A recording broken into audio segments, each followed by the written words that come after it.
Hey, hey. Hey. Hey, everyone. Oh, hey, let me turn this up a bit. What's up, guys? Can you guys hear me all right? Yeah. All right, excellent. So here we are doing another one. Two. Indeed. Sorry, gents. Yeah. Sorry. Is Sath, I can barely hear you. You're barely audible. Greg, we can hear you.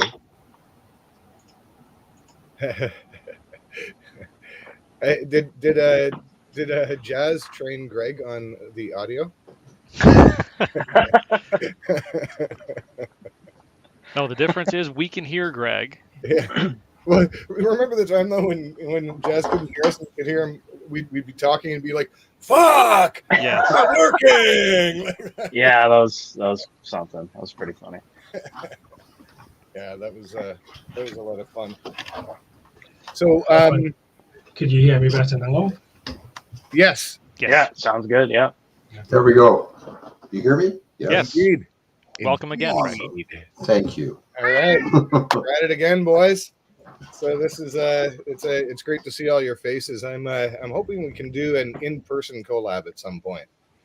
Yeah, man, definitely. Right? Like sometime soon. I think it would be pretty cool to get something like that together. That'd be awesome. Yeah. So I still want to do a toy hike. Yeah. Yes, Sure. yes, Totally. that was a really good idea. Pick your, or we could pick a theme or just whatever favorite figure you like shooting in the woods, and we all just go and have at it, right? Help each other out with the shoot, like when we were at my place a few times. Yeah. I have a few figures that I've picked up specifically for like outdoor shoots when I finally get around to it. So I'm definitely into that. Nice, very sick. That's I had a tragedy earlier this evening, which I fixed. This is a new pickup, and my cat managed to knock a bunch of boxes off of the top shelf, hit this guy, knocked him over, broke the antenna off. Oh, yeah. Oh God. The way I discovered it was I saw what looked like a tiny robot foot on the ground, and then I realized, oh my God. That's when the heart drops, right? Yeah. Well, when I first got my sideshow Boba Fett 1/6 scale, almost the very first thing that happened is the little hooks that hold his backpack on both broke. Oh, that's heartbreaking. It's like all like my nerd cave, like all the shelves that have all my stuff. It's double thick, the interlocking foam pad down below, just in case any one of them does like the header. It's like that's actually so smart. Oh my God. That sounds like a really fun room just to take a wipeout in. The problem I'd have in doing something like that is I'd have to put that padding down in my entire house because, like, I have the action figures. Mandy collects dolls and makes custom dolls, so like we have. Like, I'm not even in my nerd cave right now, and I mean, I can see an entire shelf of Masters of the Universe, an entire shelf of her pop vinyls over there. There's a shelf of her custom dolls. Like, our whole house is a nerd cave. So that's I guess the benefit of my wife not being a nerd. That's right, guys. I'm a nerdy one that caught a cool girl. My wife's into plants, so I mean, it's action figures and plants. Well, dude, you did the same thing. You caught a cool girl, yeah. Right? So here's like the question, because like it sounds like for David, it's like the whole house. But I often think like if we're away and someone breaks into the house, right? They get by the attack poodle and all that stuff, and they make it all the way down my nerd cave. And I imagine like just like the robber stepping inside and going, what the fuck? But what's he gonna do? Is he gonna think, okay, if a grown man does this stuff is expensive, so I gotta grab as much as I can? Or is he gonna say, okay, this guy is just lame, I better back out of the house slowly? You know what? I gotta tell you, man, if they've gone so far as to go into your house, they are taking whatever they think is of value, and there won't be any like, oh wait, he's a crazy toy collector. Right? I don't want him in his basement, you know. I always wonder that as well too when I'm taking my figures out of the Mesco boxes and throwing them away. I always think if somebody breaks in, all I'm doing is making the stack easier for them to just pick up a handle and walk away with the kit. That's right. Yeah. All right. So did we want to jump in with getting the respect out for the artists so that they can get max value? Yes, absolutely. Let's ride. Right on. Sure. Let's give these guys some love, or these folks. So who's up? Let's go. Let's start with Jeff since you're top of the left. Okay. And Thor, I hope we didn't catch you off guard. Maybe Thor's on a bathroom break while we're doing. Oh no, he's getting stuff set up. So you know what? While he's getting stuff set up, do we want to? Because we were going to talk about our latest pickups / obsessions. Do we want to do that? Yeah, give Thor some time to get the tech shit going. I want to talk about these lights, and it's doing everybody watching, seeing this a favor. $22 on Amazon. They are Ulanzi. They have multiple modes, and the batteries last forever. I have 2 of them. They're the first I lights just I ever got bought. one of those. They are fantastic. The magnets are wicked strong. Yep. Right. So I just grabbed 2 of them just because I broke a couple of my lights, and this one with tape on it. The LED doesn't work, but I can still charge it and turn it on and sort of guess at the settings. Right. Yeah. But so $22 each. Like, highly recommend them. That's a steal. So that's my tip of the day, and I'll stop interrupting. That's awesome. I actually just picked up one of those. I love it. It's amazing. That's that recent collab we did. That's one of the lights I used. It's really versatile. I couldn't believe how nice it was for the price. Do you know, it took me a little while to figure out how to get it into the normal light mode. Like like I was going through all the settings, and I'm like, oh man, this could be so good. I'm so disappointed. And then I did it with the power button, like just seeing if there was a different mode, and I was like so ecstatic. Yeah. Have you tried out the special effects modes yet? Yeah, they're pretty cool. Yeah, right? yeah. They're great if you're shooting a video for like a reel. They're fantastic because there's like a lightning setting, and there's like a flickering fluorescent bulb settings. Like if you're doing like a horror setup, it's really there's cool. just so many options that my creativity engine got a little bit overwhelmed, and I thought, just think about the photos for now, buddy. Right? Like a TV screen or fireworks or lighting, and they do it for you. Yeah. So when it comes to lights, it's kind of on my wish list. Right. Because they're, the other brand, like, there's LumeCube, of course, like super expensive, whatever. But then there's Ulanzi, but then there's also the newer. It's like, yes. But now they used to be a little more expensive, but now they've sort of come down in their base price to about $42. Yeah. And they look like the Ulanzi squares that, you showed up there the first time. But the nice part is they're all app controlled.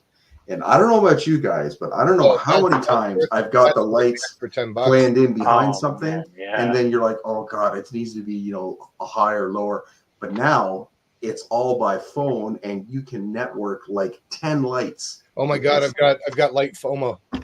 That's so cool. Holy, that's And amazing. they're check that out. And they're like $44, like $44. So definitely, like, how's the battery life? Apparently they're pretty good. This was like Trevor was telling me about it. 1.6 shooter, Trevor Williams. Cool. And because he's got all the high end stuff, but he said this thing, compares like it's like 80-90% of what you'll pay like 4 times the cost of. So I imagine that includes the battery life. Wow. Yeah. Well, that sounds pretty enticing. Yeah. And I'm not gonna lie, it takes the shine off my wicked awesome $22 light. No, it doesn't. Because those little lights, man, are like they're savior because they're so small, right? Those speaking of Ulanzi, the little Ulanzi cube lights, they don't have as many options as those ones that you've got, Jeff, but they are waterproof up to like 6 meters. Yeah. Oh, really?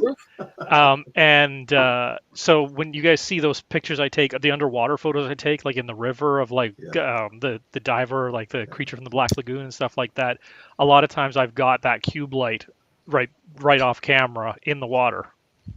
That's Awesome. cool. Okay. Wow. I think I have those on my wish list. I was looking at those too. They look it has like the flaps that you can like adjust as well to The like barn doors, Yeah. This actually it's I have one. Yeah. The barn door. You can focus the light with it. I didn't know that it was. Yeah, water. it's I don't. The light is somewhere else, but yeah, this is. I've got the case for it here. The little. So you can like submerge the thing. It can like go. Okay. This one, I'm not 100% sure. This one can. This is the second cube light that I bought from them. This is the one that does come with the little barn doors. Right. That's cool. It magnetizes to the front. You can know see the what? magnets there. My barn door thing is somewhere here in my 12-year-old tantrum child's room. I'm talking about myself in my studio. Yeah. I have these from Alante, the flatter one as well. I was going to pick up another one of these, but I figured I'd pick up. Oh, that's sick. I guess talking about it comes with a nice big soft box. Oh wow, that's dope. The other Ulanzi I use is actually it looks like the one that Jeff held up, but it's like twice as long. Yeah. I've seen those. That one is awesome. Where did I put it? And what I like about that is you can control when you're in the color modes, you can control the saturations. Yeah. So it's like really like that. Well, actually, mine's. I don't read anything into this, but mine's not as long as Jeff's. It's a little smaller. So that's the first time I've heard that. By the way, I found the instruction booklet. So this one buy high and sell low. This one here that comes with like the barn doors and the snoot and everything, the cube light. It is I don't know whether you can see, waterproof. Wow, that's cool. Wicked. That's cool. Yeah. Your underwater maybe shot, get one of those. Honestly, brother, they are terrific. They're a lot of fun to do. There's a whole lot of just hoping involved in taking those because the camera that I use for that is an old Lumix waterproof camera. Doesn't have a ton of options for like exposure and ISO and all that, and I can't actually see the screen when I'm shooting, so I kind of have to estimate where I need to shoot. So for every one that I post of those underwater photos, there's probably 12 more that the guy is out of focus or off center or whatever. Yeah, those underwater shots, and when I start to see them pop up, it's like the official start of something. That's right. Well, and you know exactly where I take them too. Yeah, and it's perfect too because that water has that heavy copper content or something that makes it like so green, right? Yep. Yeah, it's really cool. Yeah. So my family has a cottage, and Greg's family had a cottage for years and years, basically just around the river bend from where I'm. I've kayaked past their old place. Yeah. And did you guys know each other then, or No, actually, it was. I think it was the first underwater scaphoid photo I posted because I tagged the location, and then I immediately get a message from Greg. He's like, "Hey, wait a second." Isn't that wild? Do you know?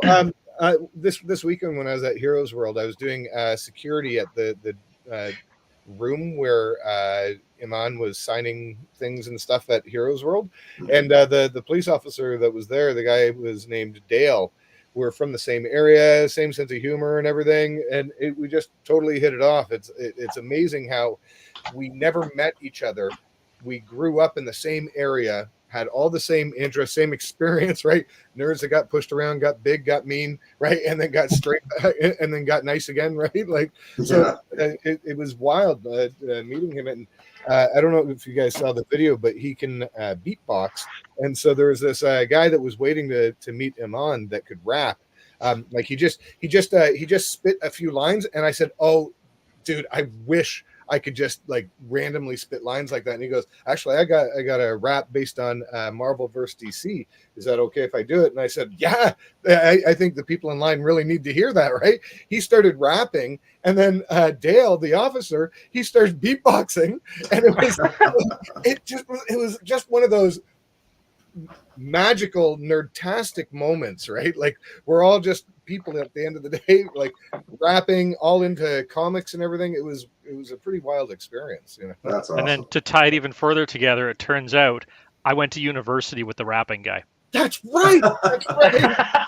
Isn't it like the worlds collide kind of thing, man? Like it's so wild, you know. It looks like Thor's ready to go with the photos. If we want to get to the, let's get to those. All right, let's roll into it. Respect here. Get it. Yeah.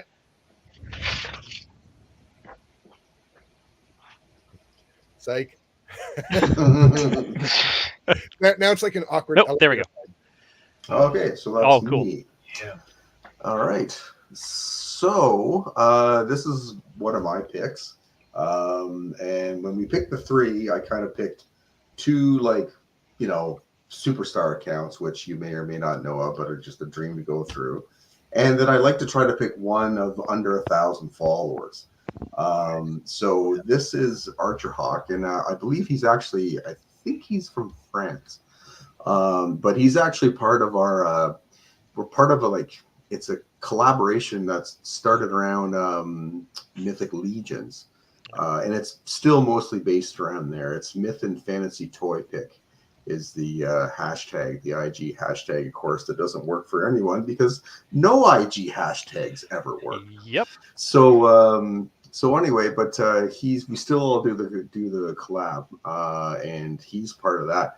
And yeah, it's like, I think he joined maybe less than a year ago. And it was, you know, he started out like pretty strong, you know, some good ideas and that. But then he started sort of like in the last like 2 months or so, I don't know what's happened. It's like, I think he's like really sort of been like working on his craft.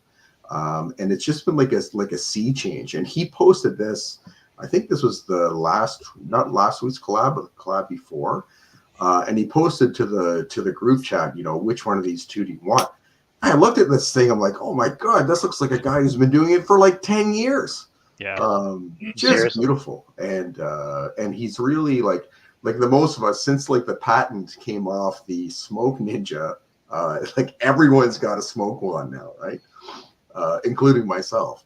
So it's like, you know, some people like, they use them, and me included, maybe a little too much. Not every shot needs the smoke wand, but you want to use it. But in this case, using the gin and sort of how he's managed to keep the speed of the film up, so he's still got, you can still actually see the texture of the smoke. Mm-hmm. He's got the negative space that's up camera left.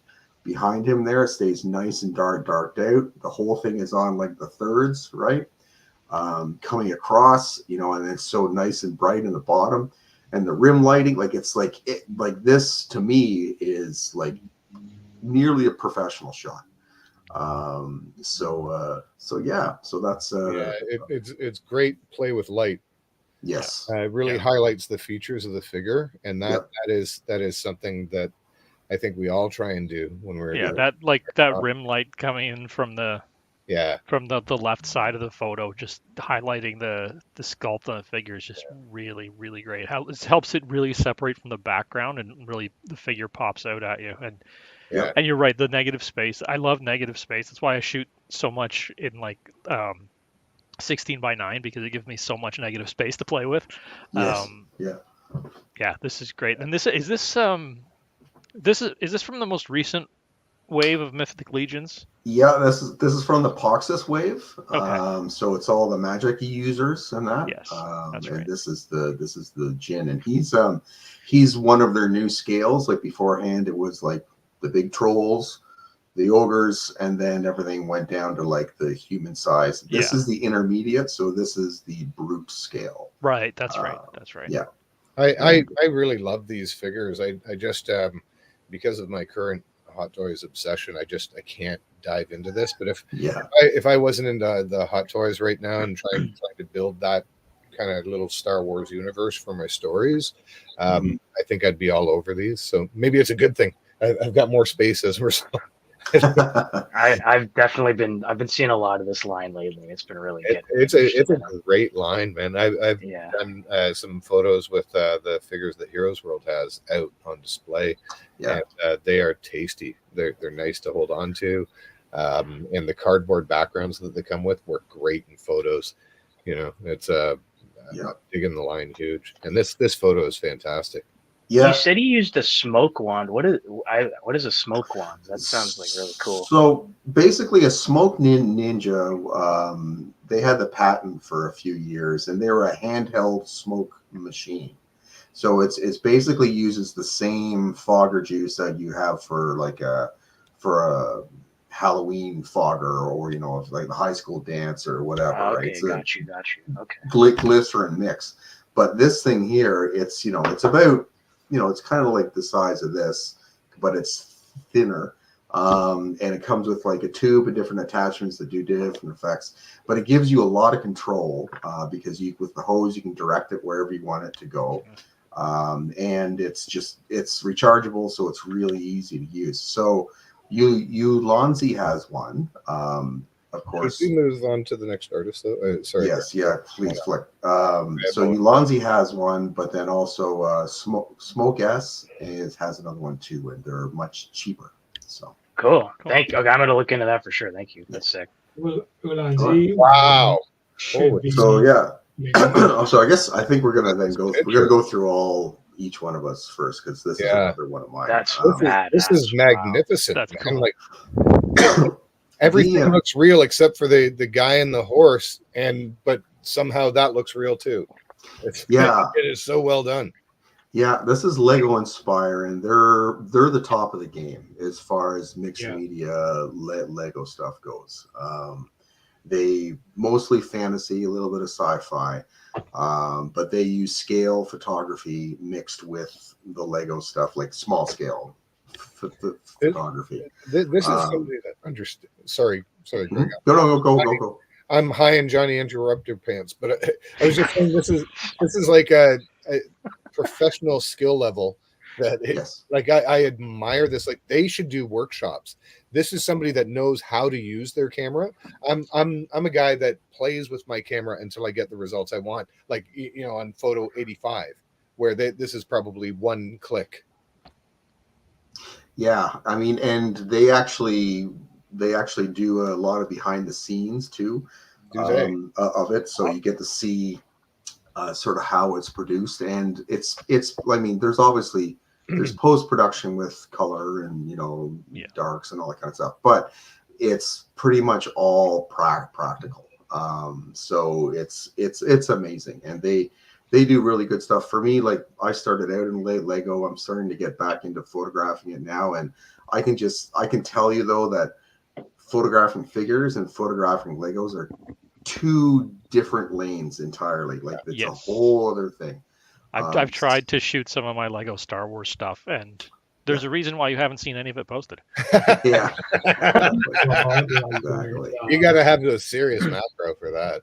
Yeah. Yes. Like if you have a 50 millimeter macro, it helps a lot. I don't, but I'm sure. Do I have one of those, Jeff? No. God damn it. Okay. How is that camera working out for you? You know what? I haven't done a ton of toy photography with it yet. I'm still trying to get the hang of all the settings and everything. I'm so used to how the manual settings work on my phone camera that it's taken some adjustment to get used to using the settings on the camera. Do you know how I got accustomed to it is I forced myself to do every single shot with it until I could see, until I could get to that point where I knew how to do an extended exposure and I could start painting with light. But it doesn't come easy. It comes with playing and figuring shit out, right? Yeah. Anyway, sorry, I digress. So is this? I can't really tell. I don't know whether you would even know, Greg. The trees are not Lego, right? They would be.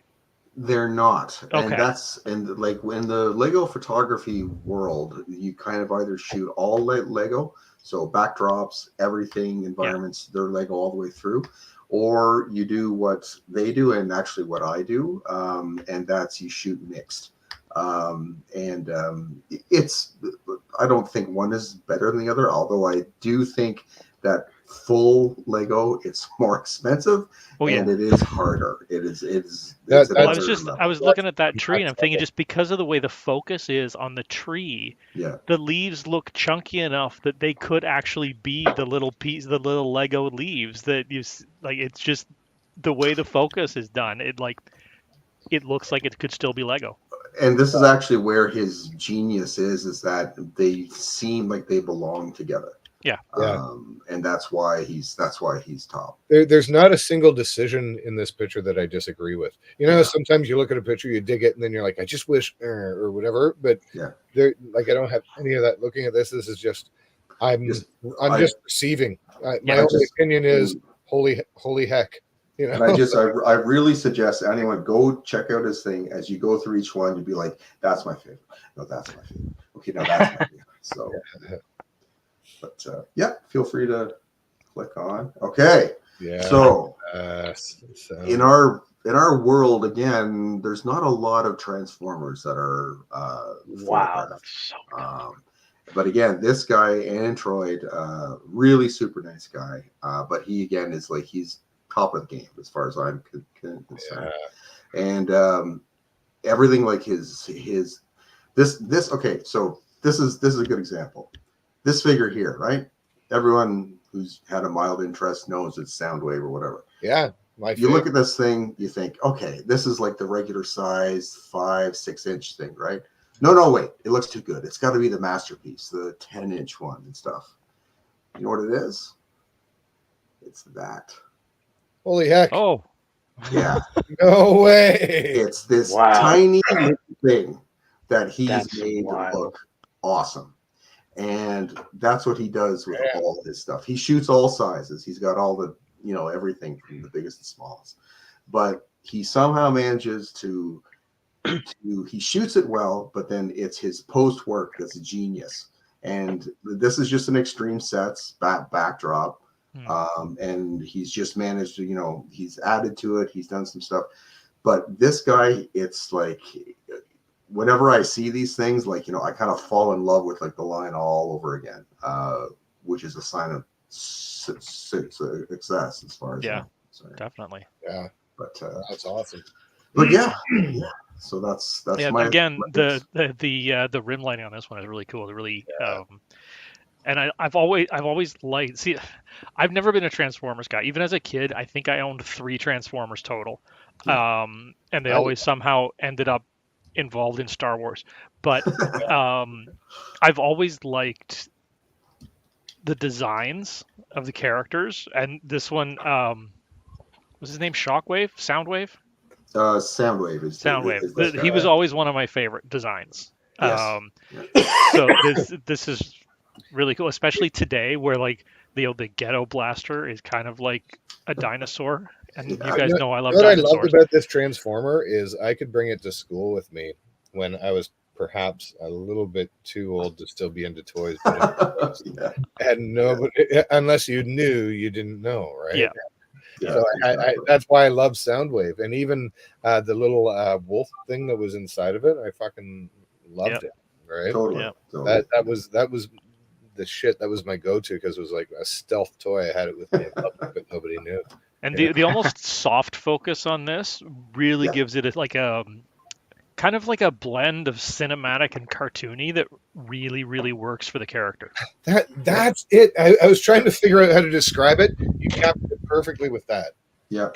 David, man, that's a great explanation for it. I mean, he does like, I know like in Lightroom, like if you take down the texture, you up the clarity, you'll get that dreamlike quality, right? But he does it selectively. I think he does it on a different layer, and then he masks part of it out. So I think he does like he really his post is like so strong. Oh, you know what? We haven't been reading their comments. Can you see it? Okay, Greg. Yep. I can. Maybe, just maybe we should read their comments out too. Hello. For sure. I'm happy to read it if you want. Yeah, I'm not wearing my computer glasses, so one of you guys is gonna have to go for it. Jazzaroni. I Okay. just heard a whisper. What's up? Hey, man. Okay, so so what Android Action Figure said was very, very grateful for the mention and that you have shared. Totally grateful. This figure is from the Kingdom line of Transformers. It is a smaller version than normal, and I took this photo with a homemade diorama that I made lately. My favorite line of photograph is 3-0. Dope as hell. That nice. Homemade diorama. Yeah, now I want more info. Yeah, now I want more info on the diorama. When I was you guys know that I've been big into dioramas lately. I thought that's a smoking diode. Like that looks like it's from the show somehow. Wow. I just assumed it was like a flat, because I know he's done like a flat back before and he's made it look three-dimensional, but that's amazing. Yeah. That's pretty sick, man. That's hats off to you, Android Action Figures. Yeah, definitely go check him out though, because his stuff is just a joy to go through. So right on. Cool. So that's it. All right. Midnight Stars. Okay. Hey, I know this guy. So what I thought I'd do this time around is we've got guys in our Torontoynians group that are wicked supportive like all the time. Right. Yeah. They always find a way to share our stuff. Like I tend not to be someone that shares so much. Like I like to give feedback in the comments and things, but these guys, they're always on point. They do the feedback in comments. They like it.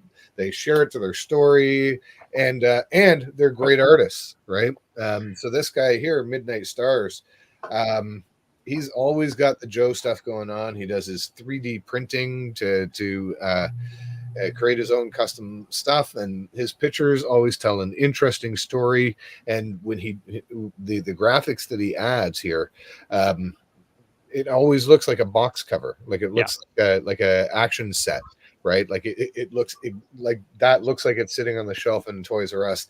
And that's actually how I was introduced to him, was looking at his artwork like that. And then I forget who introduced him into our group. But he's been a superstar ever since, right? And he's also anyway, he's just super supportive. So I'll stop talking. You guys can give comment.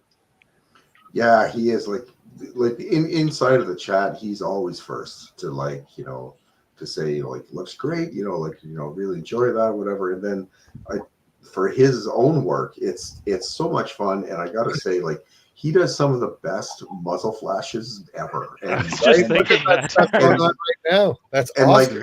And I actually do a lot of muzzle flashes. I'm like, yeah, these are really good. Yeah. He's a super nice guy. His 3D printing is amazing too. Yes. I can't get over his 3D prints. Like when he shared a huge amount of stuff, and I was just mind blown. It's there's so many. Pretty much everything is a banger. It's so cool. He just comes off as such a decent human being, right? Yeah, and he's a really nice guy. Oh, actually, just to do him service, I want to read his comment here. Thanks for the feature, bros. Right on.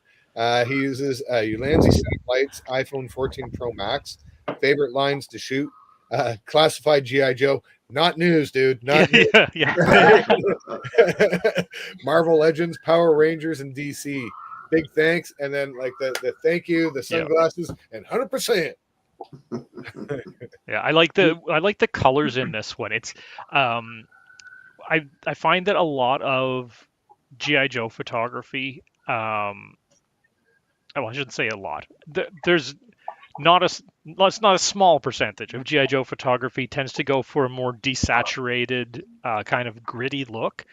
So I love he a lot of times, especially in this one, he throws in some really bright colored lights, and especially in this one because it's all Night Force, so they're all wearing their masks and their night vision goggles and stuff. The purple really looks cool here.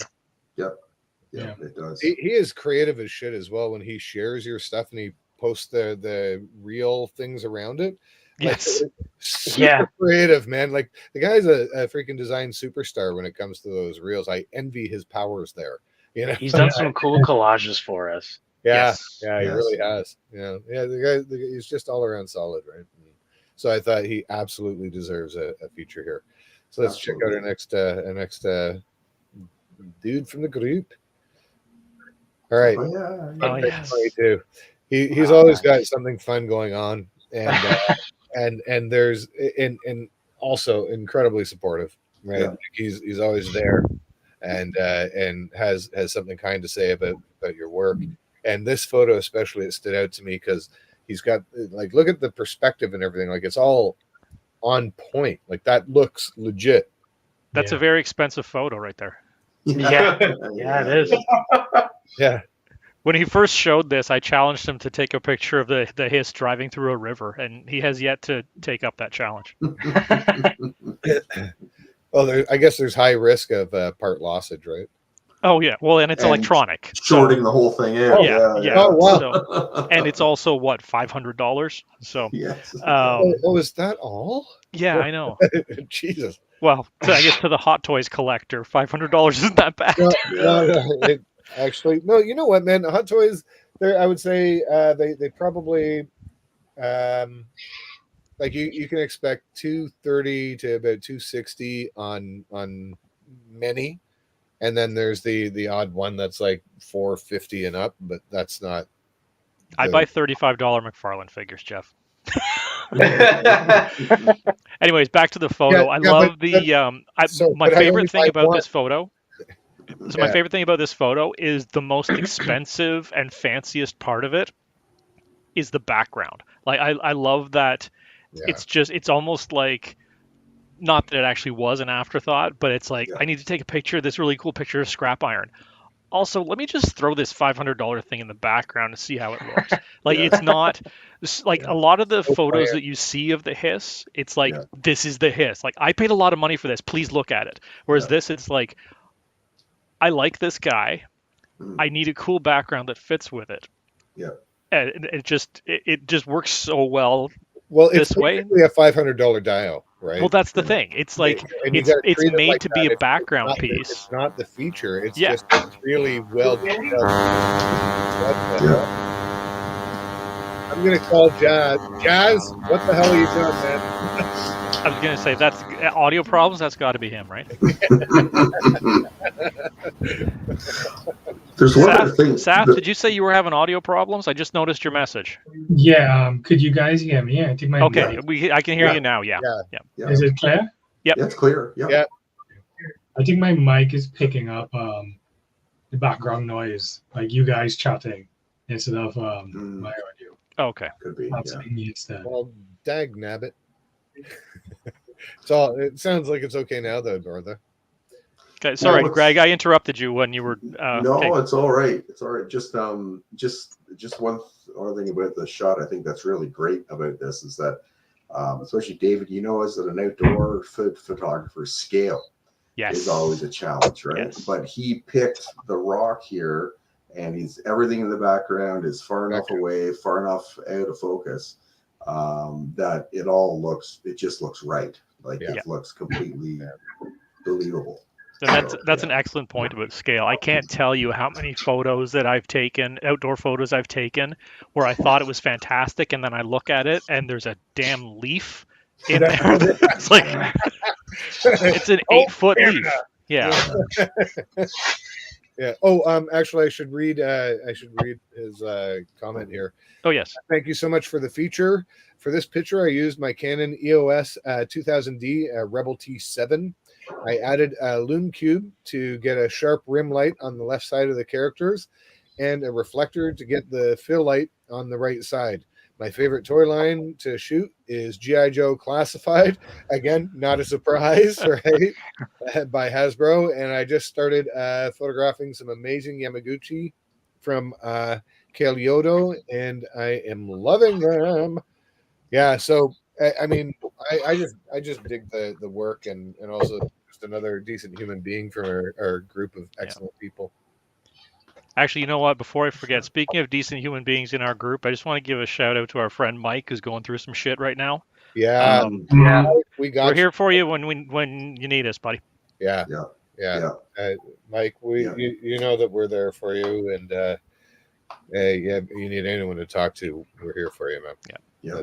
It's hard, but you got family here, and you're doing right by your kids. So good on you, brother. Yeah. And Yeah. this, our Hey, very I know this guy. Who's this guy? Sath, Hey. my man. So, and the way Sath and I met is actually through the workshop that I do at Heroes World. Oh, that's right. I And, forgot about that. And we just became pals, and like to me, it's a perfect example of like we all should be doing stuff like this in our communities, right? Like doing a workshop. To do a workshop, you're not saying to the world, I am an expert, fear me, worship me. You're saying, hey man, I figured some shit out, come on, let's go work on some stuff together and share it, right? And so that's how Seth and I ended up meeting up. And the work here, like look at this picture, right? Like the subtlety of the werewolf sneaking up on Van Helsing in the background. Like this is a story in a frame. I want to turn the page. I want to see what happens next. Is Like that wicked Van Helsing or is it Solomon Kane? Oh no, it's Solomon Kane, right? Yeah. I love the low-lying smoke. Was that using like one of those like aerosol cans, or is that like a mister or something? No, that was actually like a sticker. I just I tried like 3 different stickers. And I just had okay. Levels. I kind of cropped it and kind of interwove it in between the legs. It was really, I was just kind of practice with it on the shot. I thought it looked good, so I was like, nice. Yeah. The backlight behind him looks like it like coming through like a doorway almost. I really like how it's outlined the figure, but also the you can like see the edges of the doorway in the light as well, which is cool. Yep. And It's then like of course he's walking into a basement. Yes, Yes. and Yeah. the basement is already occupied.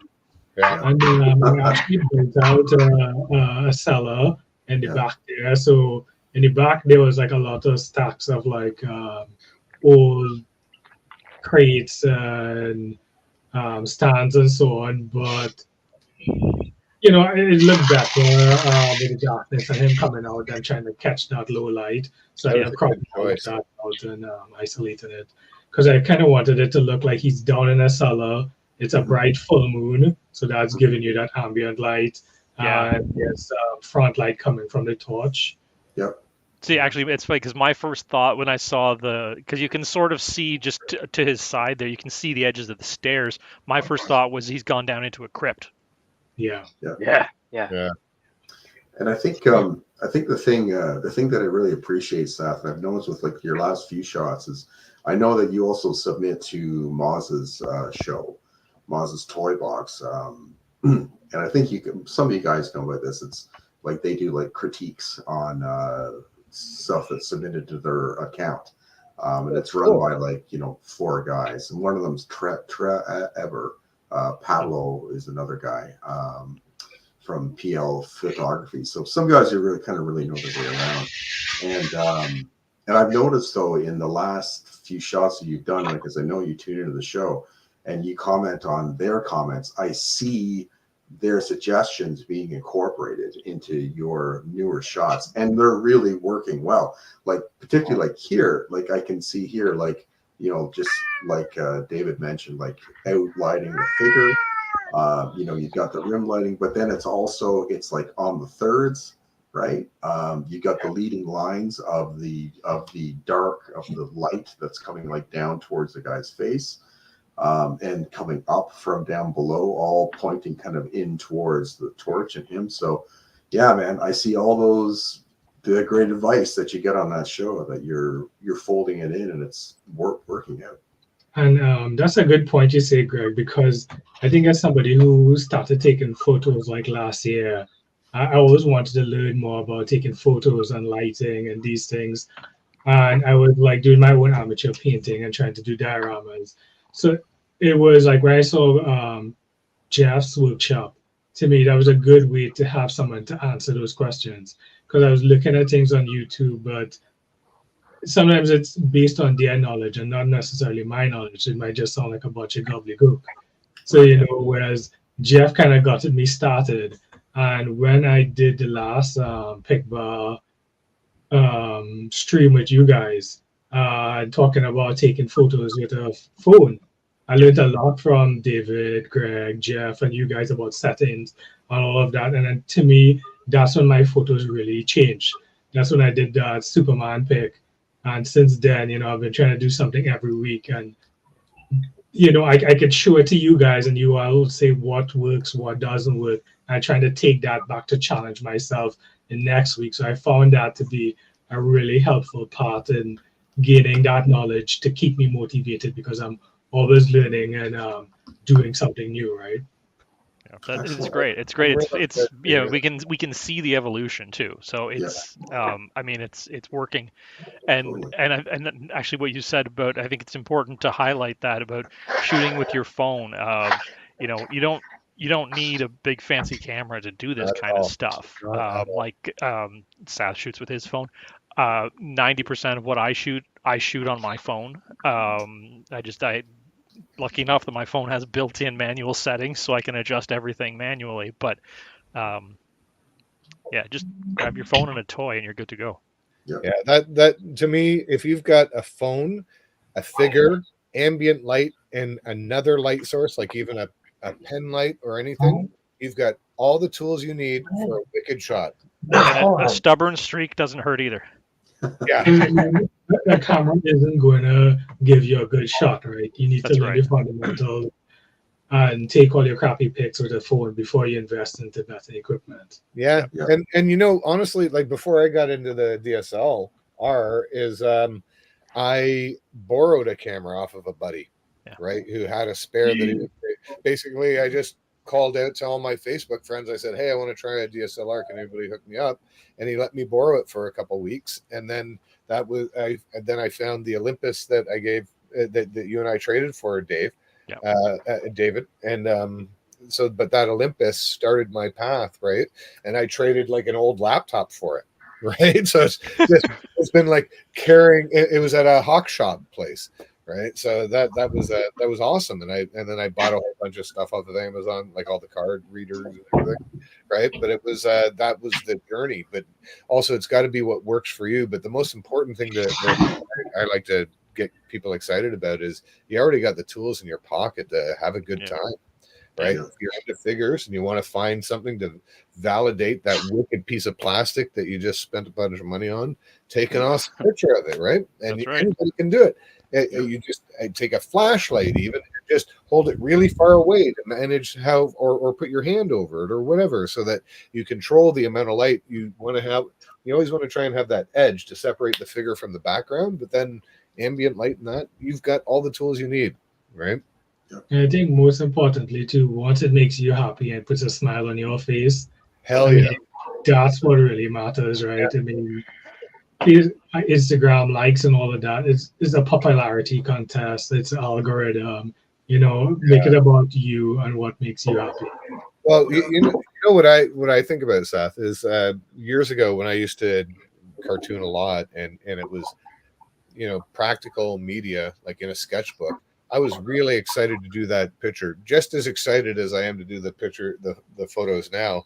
Sometimes I notice that I even forget to look at how many people liked my photo. And it's more, I don't think I've ever looked at how many people liked my photo. Well, I do sometimes, because I mean, I'd be lying if I said I didn't care, but I don't care at the same time. Does that make sense? Like it's nice to see, but also it's not a requirement for me. Like I prefer that whatever I'm getting is genuine. Like if it's a group of buddies that all give me like really genuine feedback, like that, to me, that's extremely valuable, right? Because and I'm not trying to delude myself thinking I'm ever going to pay the bills with this shit, but once I retire, goddamn, I still got shit to do, right? So that's a good way to look at it. Keep creative, keep curious, and all right, we're getting way off track here. Let's go to the next let's go to the next photo here. Forgive me, I'm high. Okay, this is one of mine.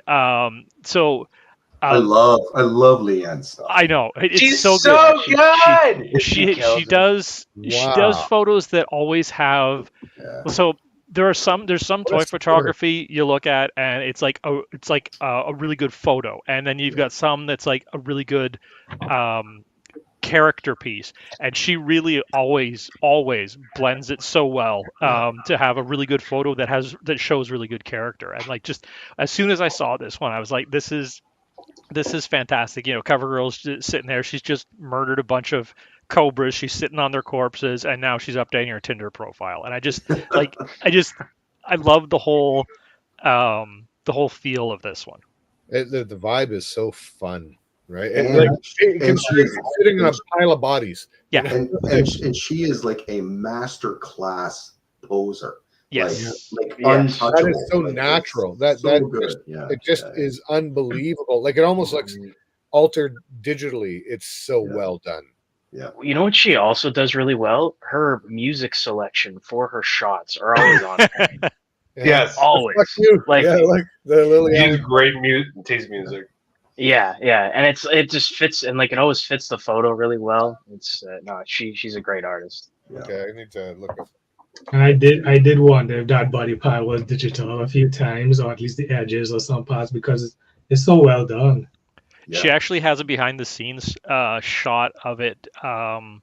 Actually, now I don't know whether it was posted to the actual Instagram account or whether it was a story, but it shows how she did it. It's an actual pile of bodies. I think the only thing that was not kind of stock, because I'm pretty sure she removed CoverGirl's right leg, and it's kind of like stuck on there with blue tack to make it cross over. Yeah, Right. Cool. that was in her behind the scenes reel. Yeah. Okay, it was a reel then. Yeah. Okay, I couldn't remember whether it was a reel or a story.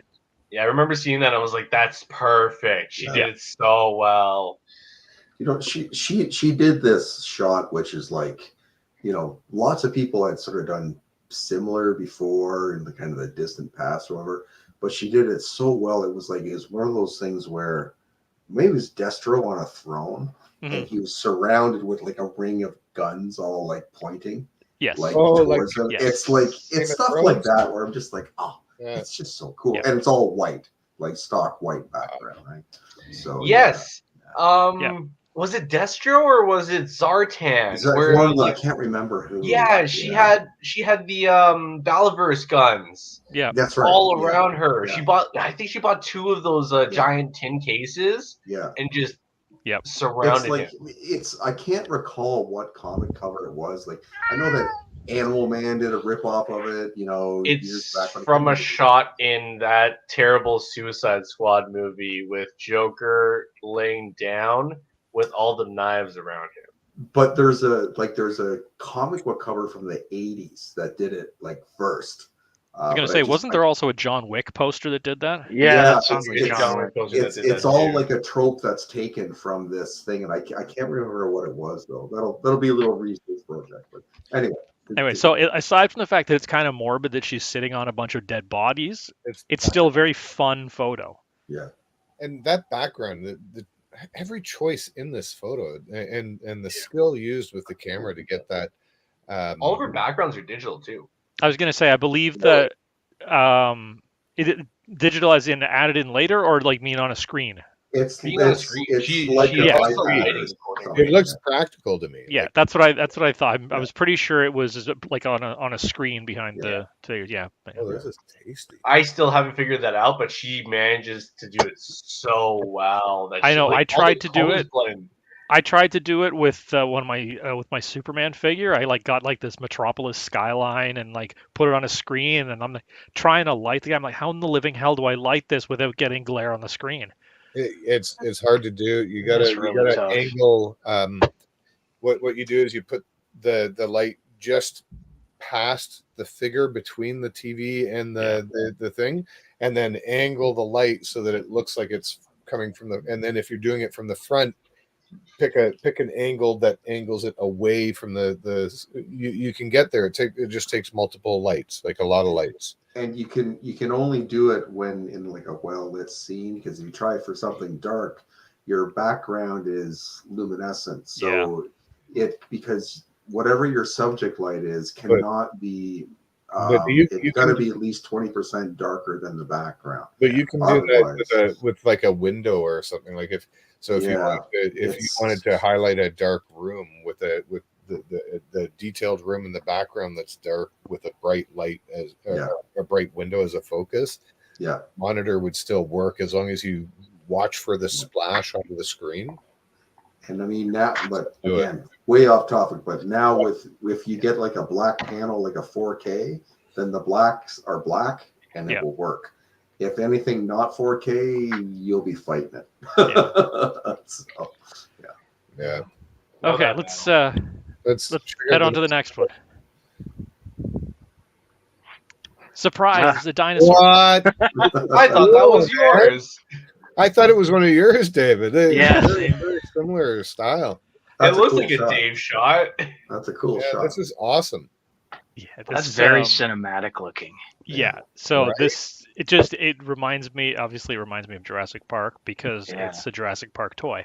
But I mean, yeah, you guys by now know that I love dinosaurs. I love backlighting of dinosaurs, and I love dinosaurs at sunrise. So here we have all three. Dave likes dinosaurs? I know. Since when? Shocking. That was a great pick, Dave. This is awesome. Yeah, That this looks really good. And he does a good job framing the foreground. Yeah. yes. Yep. Yeah. And the focus not really being exactly on the dinosaur. It's like it's on the grass and Yeah, his front it's like leg. that was another cool aspect of this one is it's almost like a safari shot where you're trying to get a picture of the animal before it disappears. Yep. So it's Yeah. not 100% the way you would want it focused if you had time, but it gives it that kind of element of more of an element of realism. Like a motion sensor camera in a way. Yep. That's just triggered by the activity. Yeah. It's And a the tilt of his head and everything kind of flows with that motion. So it makes it look natural. yeah. Do you know what I would have really loved with this? If he just like clamped the ground or something to like stir up some dust. Like imagine how cool that would have looked. Yes. I mean, if there's a bit of that in the But background, really subtle because the yeah. temptation is to make it so that it's obvious, Yeah. but it's got to be so subtle that it's almost not noticed, right? And I don't know, like if we look close, like is it almost there? Like there is a little bit of just below his chin. You can There, see that. yeah, there is some fog by his kind of like his left foreleg. which in a way is like to me that's a really cool decision because it's like an early morning mist and they're walking slowly enough with enough lethargy that it's not creating a disturbance. It's more like I dig it. Yeah, And the ground does look damp as well. Yeah. It feels like have you seen like wildlife photography, kind of like that. Yeah. Like if that was like an elephant or something, you know, like Very I could totally natural, see very see that. National Geographic. Yeah, National Geographic. There you go. Yeah, exactly. Yeah. Yeah, no, totally. Very nice. Very nice. Do you know, David, if this is his focus? Is that what he normally shoots? Yeah, he shoots a lot of dinosaur stuff. Yeah. This is that's cool. Yes. Damn. That's really cool. I need to roll my glasses up here. So what figure is, although that's 7, right? Or yeah, 11 from Stranger Things. Oh, right. But one of the reasons why I like this one so much, I mean, aside from the fact that the framing is really great, the lighting is really great, the posing is really great with 11, but it's Egon Spengler in the foreground. Yeah. Yeah. And he's like using his PKE meter. He's like, something's screwy here. And she's like, yeah, I was it's trying me. to figure out who that was. Yeah. That's great. So funny. There's a comment there from them. Oh, yeah. He says, thanks for the feature. I use my Olympus EM1 with a 25mm prime lens for basically most of my shots. I love shooting anything with soft goods and that have great accessories. At the moment, he really wants to get his hands on some third-party figures. Mm-hmm. Nice. Yeah, really nicely done. Yeah. It's also nice that 11's not totally in penumbra. Like you can see her face still. Yes. Right? That's really nice. No. Very nice. Oh shit. I think this is one of mine. Hold on, there's just a delay on my monitor here. There we go. Oh yeah, this is a That's gorgeous amazing. shot. Holy I as soon as I saw this, I knew this had to be one of my features. So I think that's the Mezco like Netflix Daredevil Punisher right there. Yeah. Okay. I'm pretty sure that's who. I could be wrong. I don't know, but he absolutely like just nailed. I thought he nailed the posing here, and I just love like the light that he's got coming through that vent there. It's just it tells such a wicked story. Like it's he's getting hunted by like a SWAT team or something like that, and that's like the spotlight hitting the window. And I just think he killed the shadows here, and it's very cinematic. It looks like it could be pulled right out of the show. Like it's You know what's weird for me is I see that patch on the sleeve, and I know it's a Black Skull Death Brigade guy. Yeah. Yet it looks like a person in cosplay of the Death Skull Death Brigade. yeah, right. Like It's so well done. It looks real, and my brain is willing to accept that that's a dude that loves Mezco so much he created a costume of a Mezco character, right? Yeah. Like that. It Yeah. looks that real. And that I mean it like I know like Mezco made the skull, but like he the way he did the shadows, it looks like John Bernthal there. Like you could Yeah, totally It does. believe it. Yeah. Yeah. I do. I really like the fade from bright to black. Yeah, it's so excellent. There's the other And- thing too that he did. It's really genius by having just that hand illuminated, so you get a sense of what the action is. Because if it was in darkness, you wouldn't know what was going on. But just enough on like the hand, right? Yeah, without was that probably second pretty hard to second angle light, the you'd light think they for were that. cuddling. Yeah. Yeah. Yeah. And I mean, what's even cooler about this, Don't move. he commented. So he's actually I guess he shot this outdoors, and the light that he's getting there is an outdoor wall light. Oh, that's cool. And he used an additional single light spotting on like the front there. So I guess that's how he did the light on his hand and stuff. Yeah, Right. yeah. That's Nice. that's really cool. I mean, Yeah, so he that's shot it crazy. outside. Now that kind of cements like what we were saying earlier. Like you really don't need fancy lights or really anything No, to not at all. nail it. Like this is Yeah. wicked, and Yeah. he's just got figures and some outdoor lights. That's Yeah. wild. And the Very lighting nice. on his head sculpt, it looks like it's like portrait lighting, right? Yeah. So Yeah, yeah. that kind of sells it more. It just sells the realism. Yeah, Totally. no, I Very love nice. that picture. He has a lot of really creative stuff too. Like if you go and look at his entire feed, like his work is just really creative and well done. Cool. Oh! This is awesome. Speaking of creative and well done, I love this shot so much. I was going through this guy's feed. Look at that, the lighting And there. as- That's awesome. As soon as I saw this, I was like, "Oh man, this is so sick!" Like if I'm on Pic Bar next time, I'm featuring this shot. And I like it was a while ago when I saw it. I went back and made sure I found it again so we could feature it because it's just It wicked. literally looks like a painting. And it's like right out of like the way that he did that kick, like like this is an amazing Batman figure. You can do like so many different poses, but like Batman has like his there's some very like classic poses, and this is Yeah. definitely one of them, Nails it. and it's perfect. And just like the he used like the comic creator app for those little blam Yeah. bubbles there, and it's just I love it. I love I also loved This he is mixed Mezco and Mafex. I liked that too. Like he really made both of those look Yeah. really good together. You know what's cool too, like with that pose is like, because this Hush Batman is so like it's so posable. Like everyone puts him in like, the ninja poses, right? Like, the high kicks, like everything looks like badass. But this is like 60s Silver Age. Yeah. Which makes Right? it dope as hell, Yeah. right? Yeah. They've got a comment there too. I don't know. Yeah. Yeah, This he- is like he a left Neil it. Adams pose. Yeah, that's exactly it. Yeah. Yeah. He left a big comment. I can read it here. Thank you for featuring this picture on your page. To answer your questions, I used the Canon Rebel T7 to shoot this image. The Batman figure is made by Mafex.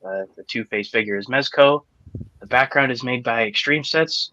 For lighting, he used 2 LED lights, one warm color for the foreground and 2 blue lights for the background. For editing, he uses Photoshop to remove the stand holding Batman. And Gaussian blur effect to make the muzzle flash an overlay of sparks. Okay. Oh, And then cool. I'm not sure what Gaussian blur effect is, but that sounds sick. Yeah, it's like Gaussian. That's cool. That's a cool Yeah. idea, man. Yeah. And then he got the bland text from Comic Book Creator, and Yes, my brother. Comic book I think creator. Jeff loves that one, right? That's the one you use. Yeah. And then as for choosing a favorite toy line, he's enjoying shooting many, but to name a few, Hasbro, Mafex, Mezco, and Storm Collectibles. Cool. Yeah, to name a few. Yeah. It's like Great that's a lot, shot. but yeah, it's fantastic, dude. Great Awesome work. shot. And That's he a also great has a really just like wild creative feed, lots of really different cool stuff going on there. That's cool. Really good. Really good shot. Oh, Wow. I love this shot so much. that's so Nightwing Judge Dredd cool. vibes. He's this is just like so dope. So I'm pretty sure the background is not like practical. Like I think it's like a monitor image, or it's something. Yeah. Like it might be like a printout or something like that. It's I got actually think is that one- not from That's one of the that's Arkham Crime games? Alley. That's the Crime Alley challenge map in Arkham Knight. Wow, I can't believe you know. Okay, well there you go. So that's I play sick. that game way too much. I'm like 1,000 hours in that game. This is shot in front of the TV with that pause that That's even cooler. Wow. Yeah. So what I love Right. he really killed this because he like brought the light in from that theater sign there, Yes. and like it ties it in perfectly. It's just like that's just I think really skillful. We were talking about how hard it is to tie in your monitor to your shots. Like this is like a textbook execution of that, I think. Mhm. And I mean, great storytelling, super creative idea. This figure in particular, it has some like that like chest symbol is just a painted piece. It's not like a sculpted piece. Yeah. So the way that he did this, I think it kind of hides some of that problem with this figure and makes it look like really good. It's all around great shot. And I'm a sucker for Nightwing, and I know Jazz is too. I still need to get him. He looks so sick. Yeah, I honestly, I was really thinking I was gonna get this figure, but I think I'm gonna pass on him. But this shot, like, I was like, wow, like it You're kind of holding out proves. for the one with the big like 60s collar? I want them. I hope they try to remake this one, but they sculpt the symbol on his chest. I just like I don't know the promo pictures I've seen. I was just like, okay, I wish it was sculpted. So I almost want to like try to do it myself with like. Anyway, glue, so. sorry. Getting back to the photo, you're right. The lighting is just spot on for the background. But one thing that jumps out at me is, and this might be weird, but the lighting on the plastic bag is really good. Yeah. For that kind of material, it's really easy to get it blown out very quickly with lights because it's crappy material. Great observation. But like it's not like it's again. It seems weird to say this, but the little plastic bag is perfectly lit. It's a little subtle detail that really helps tie it in and bring that realism together. Yeah. I like him bringing a dime bag into the shot too. That's it's an evidence bag. I was thinking that as well. You know what it is. That evidence has a very interesting smell. Yeah, This a little funky. And he left a comment too. So he used a Sony ZV E10 with a vintage Minolta lens for this shot. That's really cool. Yeah. And so far, his favorite toy lines are Marvel Legends, and he's currently really liking McFarlane Multiverse figures as well. Nice.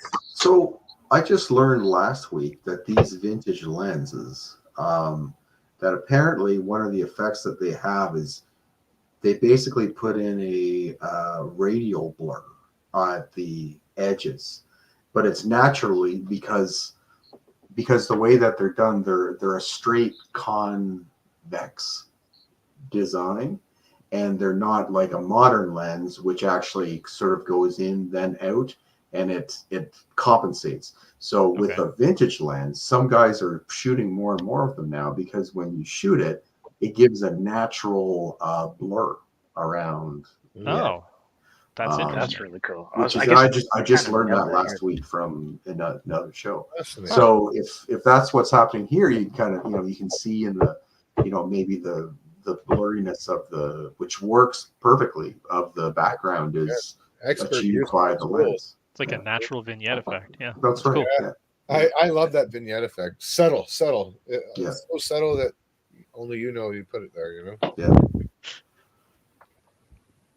All right. What? Yeah. This is one of my clip from the show. Yeah, this is nuts. Right? I mean, like the lighting and the photo matches the background really well. That's freaking incredible. Are these are Black Series, are they? Are these freaking Yeah, Black they Series? are. Yeah. What? Lighting, Yeah, that's everything. incredible. Holy! What? You know what? It is so good that you would scroll past it because it just looks like a clip from the show. That's how good. Yeah. Oh my god. Yeah, as much as I love really deep dark shadows, dropping the contrast in this kind of situation looks so good. And even with the hard light over the main character's head, it's easy to look a lot like shiny plastic with these figures. Yeah. It looks like skin. It looks matte. It's very soft. The metal looks like metal. Yeah. Yeah.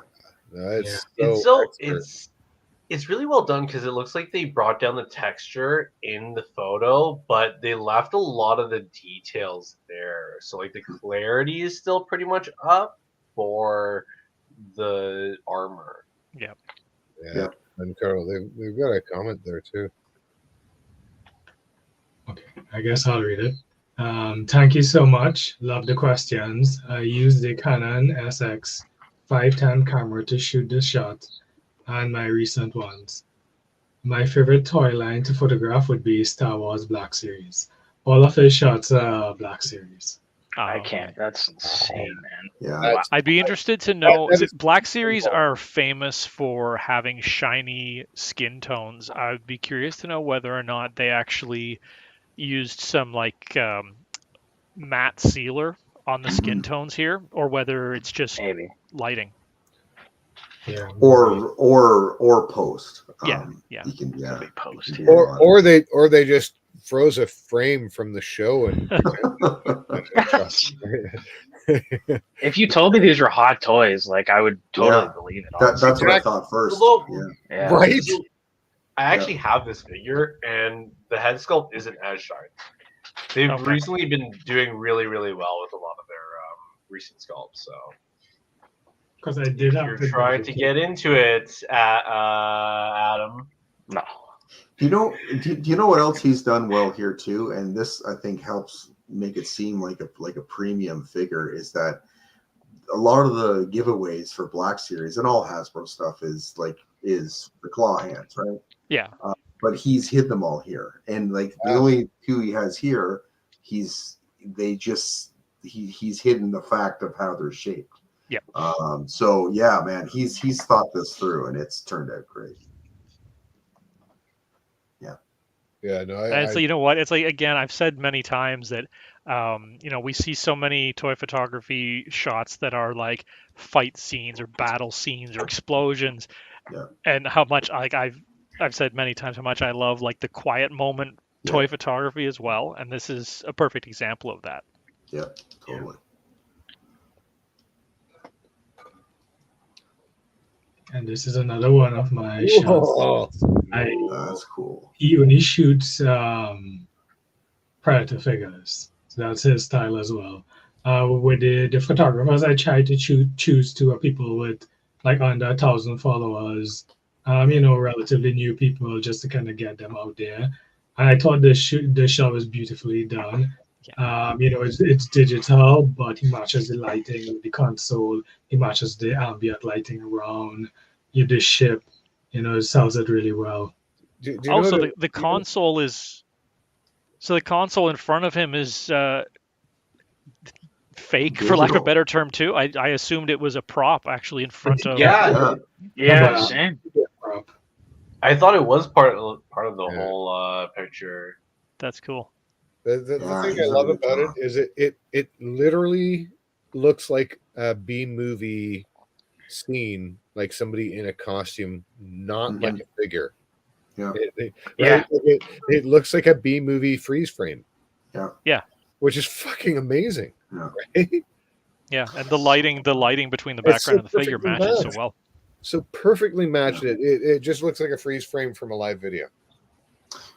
Yeah. He's also done really well to match the back, middle, and foreground black because they're all the same. Like if you look at the bottom side of the counter, it's black. Below his armpit is black, and then the farthest reaches of the back is black. Yeah. So in order to get all that to line up, it They all did a great looks job. very real. Yeah.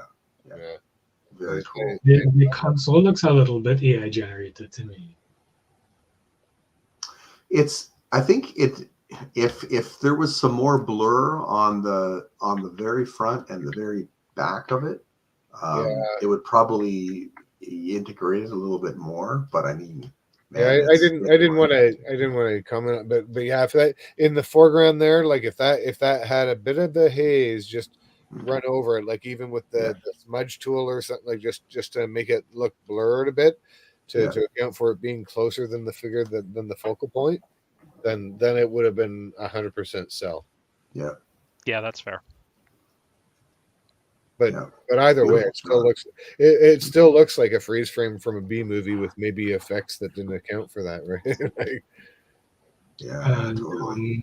I'm going to read this comment. I use the Samsung Galaxy S24 Plus, so another phone photographer, to make this picture an edition. I guess you mean edited it.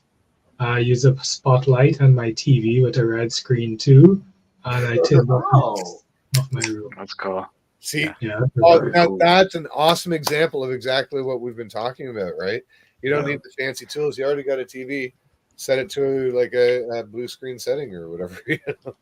Yep. That's amazing. Very cool. Yeah, solid.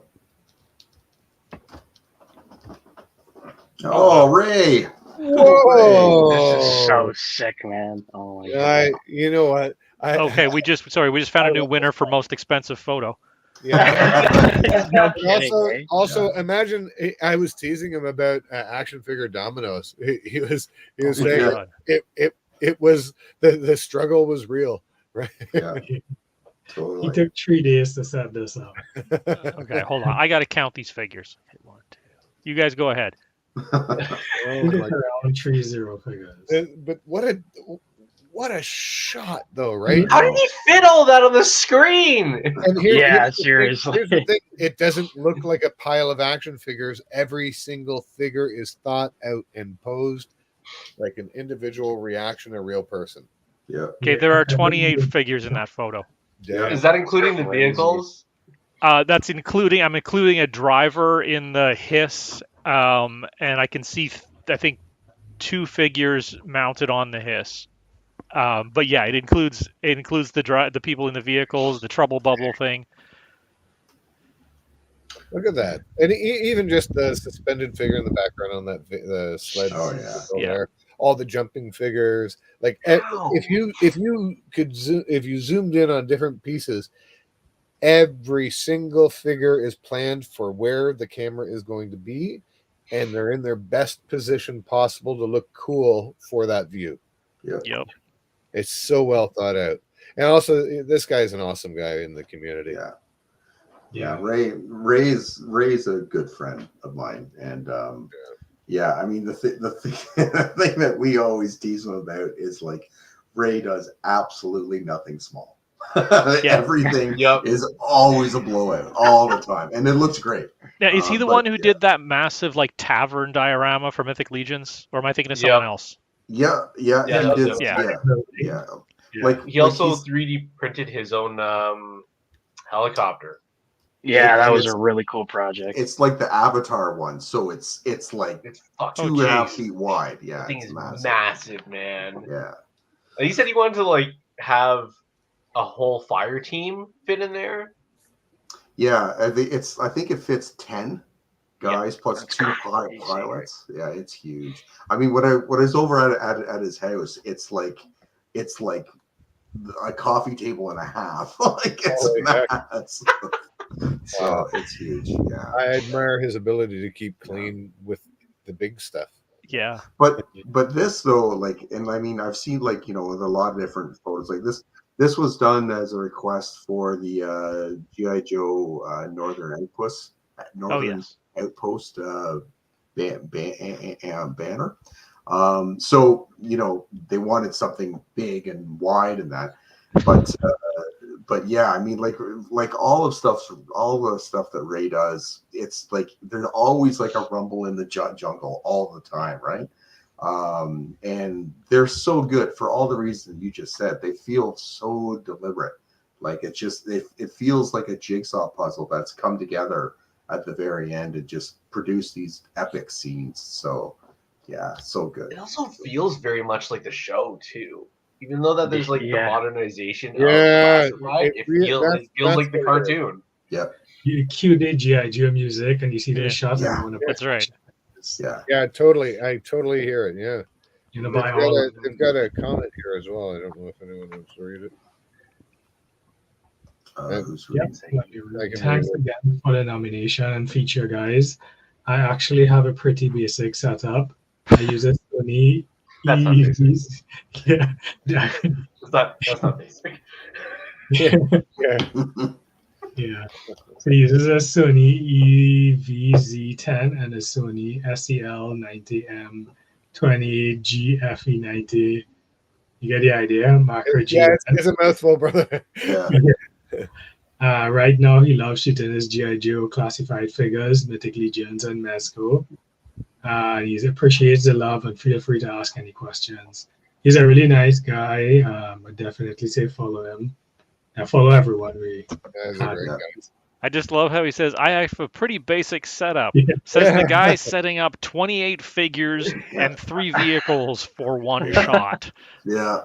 There must be like an intercom who yells into the house, no one sneeze. That's right. How did he get the trouble bubble up there? That's what I want to know. Wires. It's just a flight stand that he's, I think, either blown out or cropped it. Yeah. Well, Lightroom I try to hide everything practically, but sometimes you just got to do a little Lightroom magic. Well, wait, is it clear the flight stand? Yes, the flight stand. Okay, so if he brought the white background and sufficiently blurred. That's right. Yeah. Probably what it was. Yeah. Yeah, I got to start using stands again. One of the reasons why I haven't done any of my wrestling shoots lately is because I've hurt my hand, so I don't have a steady hand anymore. And for the wrestling shoots, I never use stands, so I gotta have to get wire. Oh, do you also balance your figures on top of each other? Yeah, I've never for my wrestling stuff. I've never used a stand. Yeah. I very rarely use stands unless it's like for something obvious. Yeah. Oh, I've been starting to use wire. It's like a new thing that's recently for me, and it's incredible. Wire is the only way. Yeah. Like this, you can totally model it to whatever you need. I've basically retired all of my plastic stands now. I just use the wire. Yeah, this I had the Terminator suspended from my camera when I took that shoot. I saw that. Yes. Right. Do you know?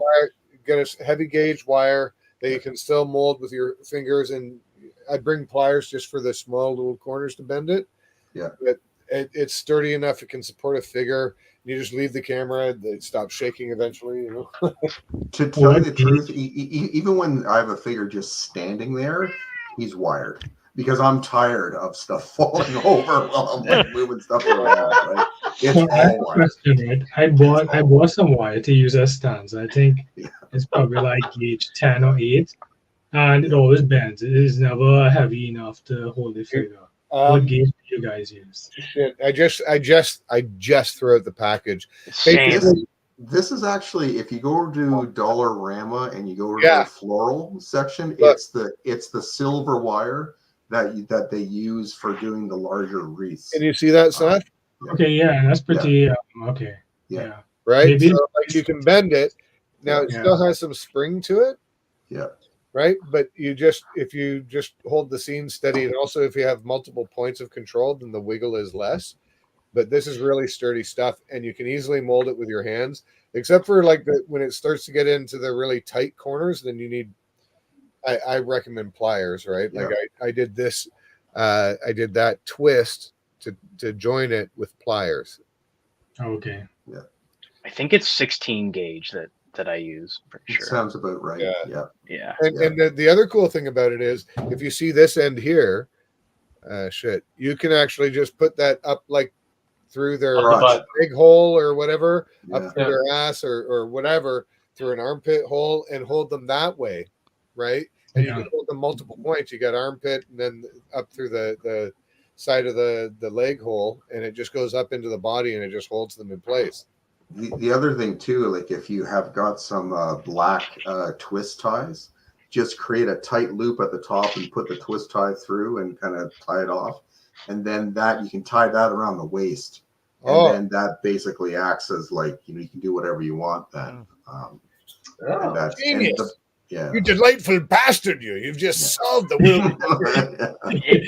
The wire, like it like changes the game for what you can do for poses. Honestly, because like the stands, like if you're trying to hide the stand, there's only so many things you can do. But like it's really easy to just like kind of edit out a little piece of wire. And you can, and actually you can you can double up the wire and feed it up through their leg outside of the view of the camera.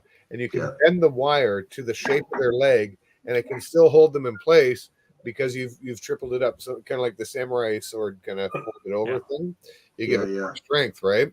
And then you can support the figure with your wire completely hidden. No Photoshop needed, because that all you have to do is keep the table steady so that they don't do the I'm on a wire wobble thing, right? Although you can also use that to your advantage with a delayed exposure to create motion blur. Yep, that's a cool idea. I've done that before, and that works really well if you've got the patience to just kind of fuck around with it a bit until it gets right. But the results can be super cool with that too. So, do we have more photos, or are we through our selections yet? I think that's it. That's it. Okay. Nice. All right. Right on. I can see that format of giving love to the artists up front, and then we can babble the shit out of this, and we'll be the only ones that watch it later, and whatever relatives we force to watch it too, right? All right. So for our topics, what do you want to start with? You want to start with recent pickups / obsessions? Fuck yeah! I think that's a good one. Yep. Sure. All right. Well, you know what, Saf, this was your topic idea, so why don't you start us off? Giddy Funny enough, I know it was my idea, but I didn't actually pick up anything in the last few weeks. And then at 6 o'clock, Canada Post came and dropped off 3 boxes. So I was like, saved by the bell. We actually had the box, right? So I just dumped everything in one big box. So you got a big skull. Yeah. So my first interest in picking up is actually the 3.0. It's the Shattered Glass Optimus Prime. Oh, nice. Yeah, so this is a limited edition order. They had purple and blue are my favorite colors. So someone bought it and he didn't like the colors. So I was like, yeah, I'll take it. No way. Nice grab, buddy. How much did that run you? 3.0 figures right now, too. So following that, I got the 3.0. It's the Mark 46. And my outfit. Very cool. Oh, cool. Nice. 3.0 is what scale? 110-ish? It's supposed to be 112, but it's a little bit in between 6 and 7. Maybe close to 7, yeah. Gotcha. I got this Fortnite, like a paraglider. I thought it might work pretty well. I wanted to build a cool prop. So I thought he would look pretty cool parachuting down. Good for Joe's, I bet, too. Ooh. Yeah. And I got some Mythic Legions. We have Oh, the Mistros. Nice. Oh yeah. Nice. Yeah. Looks sick. Walter the Mad. Oh yeah, that's awesome. That's awesome. Things still packed. Phalanx. Oh no, this is the Orc. Sorry. Yep, Shadow Orc, I think. And I should have a Phalanx somewhere in the box. Yeah. So I have a multiple of the Phalanx and the Shadow. Oh, cool. Very cool. And that's it for me. Hello. Holy hell, man. That's a wicked haul. That's quite a haul, yeah. It's a bunch of pre-orders. A lot of figures. They all just kind of came in at the same time. Very nice. Yeah. Very nice. Marshall Geek. What about you, buddy? My obsession recently? Where is he? I've been loving the my Fei Long. Oh yeah. Yeah, you've been doing some wicked work with him too. Yeah. Yeah. Yeah. Yeah, so there's Fei Long. You guys have already seen him, right? Yes. Street Fighter. I recently got. I haven't really worked with her at all, but I got. Oh Black yes. Widow. Oh yeah. Oh, shit. Yeah. Also, I glued her hair because the stupid strand of hair in her face was pissing me off. So, no, I'm not having any of this. I just took a toothpick with some super glue and just glue your pop that hair on there. What else have I been messing around with? Oh, this is what I picked up recently. One of the Dreadnought guys. He looks like a regular goon. Yeah. So yeah. I thought he worked well.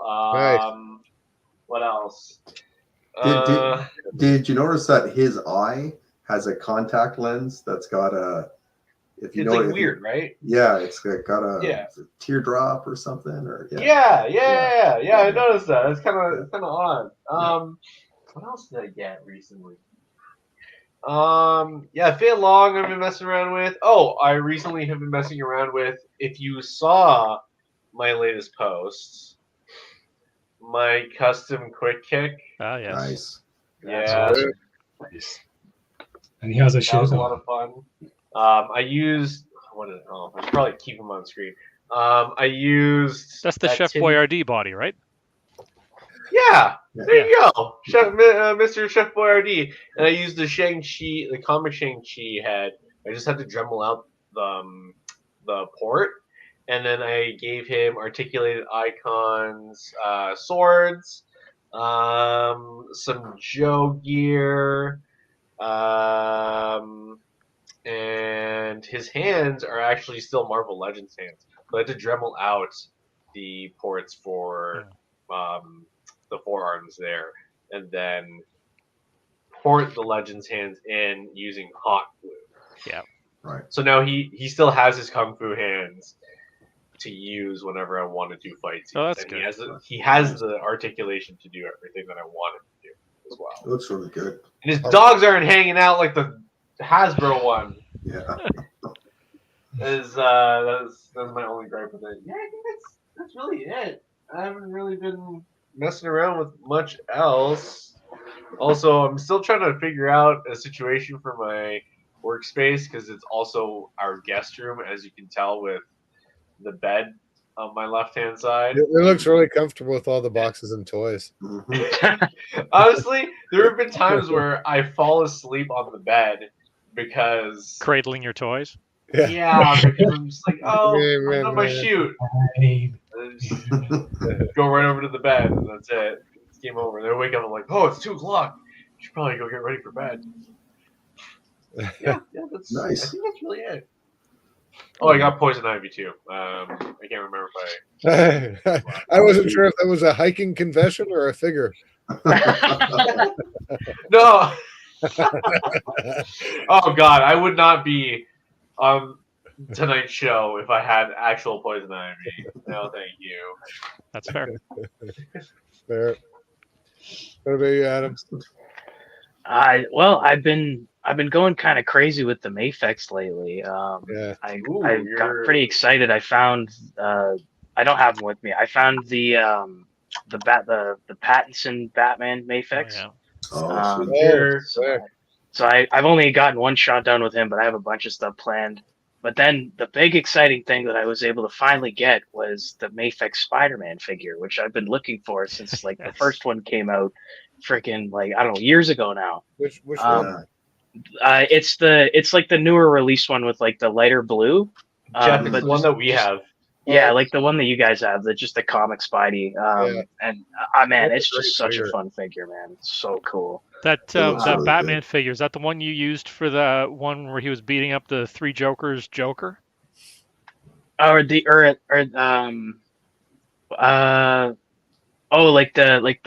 gold like scene or whatever. I'm trying to think.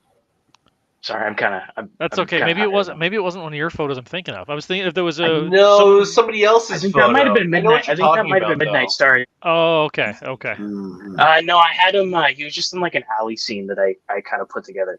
But yeah, no, it's really nice. He has some really great points of articulation. That guy, and it's not like the regular Mafex build. So I've been having a lot of fun kind of discovering what you can do with them. Sometimes that's a big part of the fun is just playing with it and doing those practice poses, and then you kick one off that is so inspirational. You got to build a whole scene around that fucking pose. Yeah. Figured out while watching Aliens or something, right? Like, and he's just been a fun figure to actually pose to, like, or just like play with. Yeah, like it just. I find sometimes with the Mafex figures, like they can have kind of tight joints and stuff, and like you got to be kind of careful. But I don't feel like I have to be as. Yeah. Well, that's good. Yeah. Yeah, and the Spider-Man figure is just amazing. I mean, I have so many things. It makes sense. The Amazing Spider-Man, right? Yeah. I'm very excited about that. So yeah, that two big pickups, and then my wife was in Montreal this week, and she went to the Toy Snowman storefront. Oh yeah, that's a great place. So she video called me, which was really cool. So I got to see it. It's really sick. If you're ever in Montreal, I think you went before. Yeah, I did a tour of it. Yeah, it's really cool. I mean, it's like super badass. Shelf after shelf of every figure you can almost think of, right? Like, so she found a Mezco Robin, which I was like, oh man, like no way. So that's coming. That's coming this weekend. Fantastic figure. And I was like, I went on the website. I was like, you're really close to this place. Like, can you please go and check it out? And then I found it on the website. And I'm like, man, like if it's in stock, you got to do it. And she went, and I sent her the cash, and she picked it up for me. So that's coming this weekend, and I'm really excited about that. It's been a while since I've got a Mezco too, so that'll be really sick. Looking forward to opening those. Great figure. They're really fun figures to open, like with all the accessories and stuff. It's like an exploration. Yeah, it really is. Yeah, nice, very nice. Greg, did you talk about yours? Yeah. David or Greg, did you? Yeah, Greg's up, right? Sure. Yeah. Yeah. I don't have it here. It's because I couldn't haul the stuff up. It's like after like being like in pre-order limbo forever. It seems that everything's hit at once. But recently, Mythic Legions, like basically most of the Poxus wave has come in. So whenever Mythic Legion wave hits, it's kind of like it's almost like a mad frenzy to like photograph the entire wave. So I've sort of worked my way through all my pickups from there, except for one.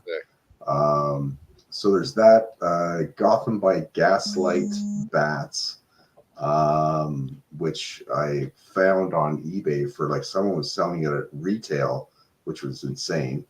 So yeah, I got that, and that thing's a lot of fun. But then the two other things that I picked up was a Lego pirate ship, and cool. They have a recreation of the El Dorado Fortress, which is like from the late 80s, like a colonial fortress port. So I picked up that because what I'd like to do is for Lego photography is kind of focusing on like medieval but mostly pirate stuff, because back in the day, the pirate the pirate photography inside their catalogs was always the best. Even though I was like a space guy, it's the pirate photos that were like. I can't wait to see what you do with it, man. Yeah, that should be awesome. That sounds really interesting, man. You got some skills, brother. I can't wait to see what you do with it. I'm really excited. Oh, thanks, guys. Yeah, no, it's like, and to tell you the truth, like the Lego stuff, because like Lego was my main thing for like 20 years. Like conventions, you know, like I worked with the company, like the whole thing. Like it was like we were kind of like what we do with photography now, I was doing with Lego then. So I got away from it when I got into the action figure stuff. And now that I'm doing this, to marry them both up again is like, it's so much fun. Like it is so much fun. So then you know you're doing it right. Well, I hope. Yeah, but if you're having, that's what I mean though, brother. If you're having fun, you are fucking doing it right. Yeah, yeah. Oh, that's, as soon as it ain't fun, then what the hell are you doing? You're supposed to be playing with your toys and taking pictures of it. Well, that's exactly it. And I mean, I just was talking with one of another photographer just today, and he's fantastic. Ian Saunders. I don't know if you guys know who he is. He's like, the guy's like pro level, but he's always done really close shots, and he started sort of like taking wider angle stuff, which looks amazing. And I was saying to him, I said, I'm really glad to see some more between the frames and you. And he's like, to be honest, he's like, you know, that's what I'm trying to do, like trying to grow and expand. So there's been a lot of failures, which, you know, I haven't been feeling good to post, but, you know, I'm getting to it. And I just said to him, man, I said, you know what it is? I said, in this hobby, if you're not trying new things and failing, then you're not having all the fun that you could be. Hell yeah, brother. That's where it is. Like, you know, we all like, and this will kind of tie into our next topic, I think, is that when we get to it, you see guys who they've got their style locked down tight, but their whole feed is a variation on a theme. It's all the same shot. It looks great, but I mean, there's sometimes I'm like, are you still having fun though, man? Like, you know, are you doing all that? Here's the thing. If their answer is an emphatic yes, then they're doing it right. That's good, regardless of how we're receiving it. Yeah, and so I always assume that if somebody's posting it, it's because that's the current wallpaper on their phone, right? Because so even I've had shots where I'm frustrated as fuck. I've been trying to figure out an effect or how to do something, but then once I got something accomplished with it, I make it the wallpaper on my phone, right? And so it's another changing thing. Just my current shot is usually my favorite shot. Yep, totally. Oh, and the last pickup, it's going to be boring to show, but I got about 15 unpainted resin heads to work through. Ooh, wow, that's cool. That's what I do as well. Which is sick as fuck. Yeah, so that's everything. That's Mythic Legions, Cosmic Legions, everything. So yeah, that's awesome. I'm really excited. Your paint work is amazing, dude. I can't wait to see you. Thanks. And a lot of fun. David, did you want to? Yeah. Well, I'll start with this. This is one of my more recent ones. Yeah. Oh, that's great. Yeah. That shot you did with him was awesome. Oh, yeah, thank you you. killed it with that so guy. Good. So this is the newish Loyal Subjects one. That they've been out in the States for quite a while, but they only just started hitting Canada retail in the last couple of weeks. So this is repainted, but this has been a lot of fun. They aside from the usual turtle articulation issues like no ab crunch and limited forward with the legs, the articulation is actually really good. Like the butterfly joints work really well. Whoa, that's awesome! You can get maybe these are the turtles I need. I've been waiting for a good set of turtles. Well, and they're cheaper than the Mezco ones, that's for sure. Oh yeah, there you go. And then I had to. Oh. I love that. That's a great I want the It's so turtles awesome. bigger, but there's something about it. I love it, but I don't know what pictures I would do apart from. You know what? I don't even know if I'm going to do pictures with it. I needed to have it. It's so much fun to play. And actually, I don't know whether you noticed this, but the ears are on ball joints. What? Yeah. They're sick. Oh my god, I need it. I need it. That's dope. I Wow, actually that's so have it in cool. my card on Amazon from when you posted it in the chat. Yeah, I was it's like, I don't know. Do I want to spend $40 on it? Yes, you do. Okay. It's honestly, it's so much fun to play with, and honestly, and like from a relatively unbiased opinion in terms of McFarlane figures, this is the best one in terms of the quality, like the combination of articulation, like the cape is like really flexible, so it doesn't impede the articulation at all. Oh, so you could even put wires underneath it to pose it. Yeah, and Come on, even yeah. like you know how sometimes the McFarlane figures you have a problem with the cups of the butterfly joints being really loose and flopping around. Yeah. This one, it's not loose in the slightest. That's sick. No flaccid arm It's a syndrome. badass looking figure. It's so bodacious, yet it's fucking awesome at the same time. Yeah, it's the stupidest cool thing I've ever bought. He doesn't come with the pistol. The pistol's from one of their Warhammer figures. He came with a trigger hand, and I immediately thought of Bucky O'Hare, so I gave him a pistol. Right. Does he crunch forward pretty good too? Like he does okay. I mean, it's like a standard McFarlane kind of crunch. A little bit better than standard. Oh, that's great. That's really good. That's really good. Yeah, What do you that's not mean? bad at all. Yeah. And that's he great. goes back. It's funny. He goes back less than he goes forward because he's got his little bunny tail interfering. Yeah. Oh, that's great. I love it. I gotta get one of these. God That's damn so it. fun. Now I think I gotta order that. And he's got this pointing hand. He comes with a fist for this. He's got a fist here, an open hand here.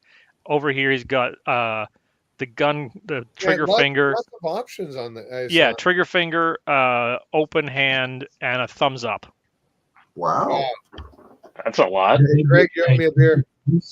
With the trigger finger. Jeez. I also got Red Tornado, but I don't have him here with me. That's another character that looks pretty cool. I had the classic the superpowers one. You know, like those little smaller figures. Yeah, where you squeezed his arms and his legs spun around. Oh man, yeah. That's the whole reason I bought this one, is because I still have the old superpowers one. Just like for the nostalgia, you know. Yeah. That's awesome. That's it. Other than that, I've been trying to behave myself. Really cool. Oh, so I guess it's me. Yeah, what do you got, Jeff? I got A lot of Hot Toys. I got a bonus. I was able to get some pretty cool shit. This Boba Fett is now this is actually the Mandalorian's Whistler wrist things, but I tied it on with a wire for a shoot I did recently, and I just left it on because partially lazy, but also partially because it looks awesome. But so this, I mean, this figure for me is a grail. I put a call out on a few different groups. Yes, I saw. And I was able to get hooked up by Darren Noob, I think his name is. But this figure, I really dig it, and it's got a lot of options. And also, if you look in the helmet, look at the detailing there. I saw that in that shot that got featured on ACBA. The detail on that helmet is really cool. I thought it looks like a real helmet. Like it deserved some central attention. That's why I planned the whole photo around just trying to show how cool it is inside of it, right? Totally. That was a sick shot too. That was a really cool shot. Look at the peg. Wow. Oh wow. That's a serious neck peg. That's wild. Right, and so that's that so one. Good. I've got a 1/6 scale Mando as well. I know my journey started with the quarter scale, but I thought I needed a 1/6 scale. That's beautiful. Yeah. They're just beautiful, right? Like I'm honestly, like guys, like it's not something I take for granted, right? Like I'm very humbled that I'm at a place in my life where I'm able to, because there's certain things, right? Make sure the bills are paid, make sure the ones you love are taken care of, and you got a plan for life. And then after that, spending money. If I want to buy 1,000 gumdrops, I can do it, right? But I'm buying this stuff. So I feel very grateful that I can do it. Yeah, for sure. And it's fantastic, right? Like for the photography, to me, like that's the whole thing. Like, yeah, it is. They're cool figures, right? Like, actually, they're in a. I created this. I got to share the pictures with you guys. I have this toolbox that my son uses. He's an electrician, fourth year apprentice. So his old toolbox, he gave it to me, and I lined it with foam. You know, that craft foam.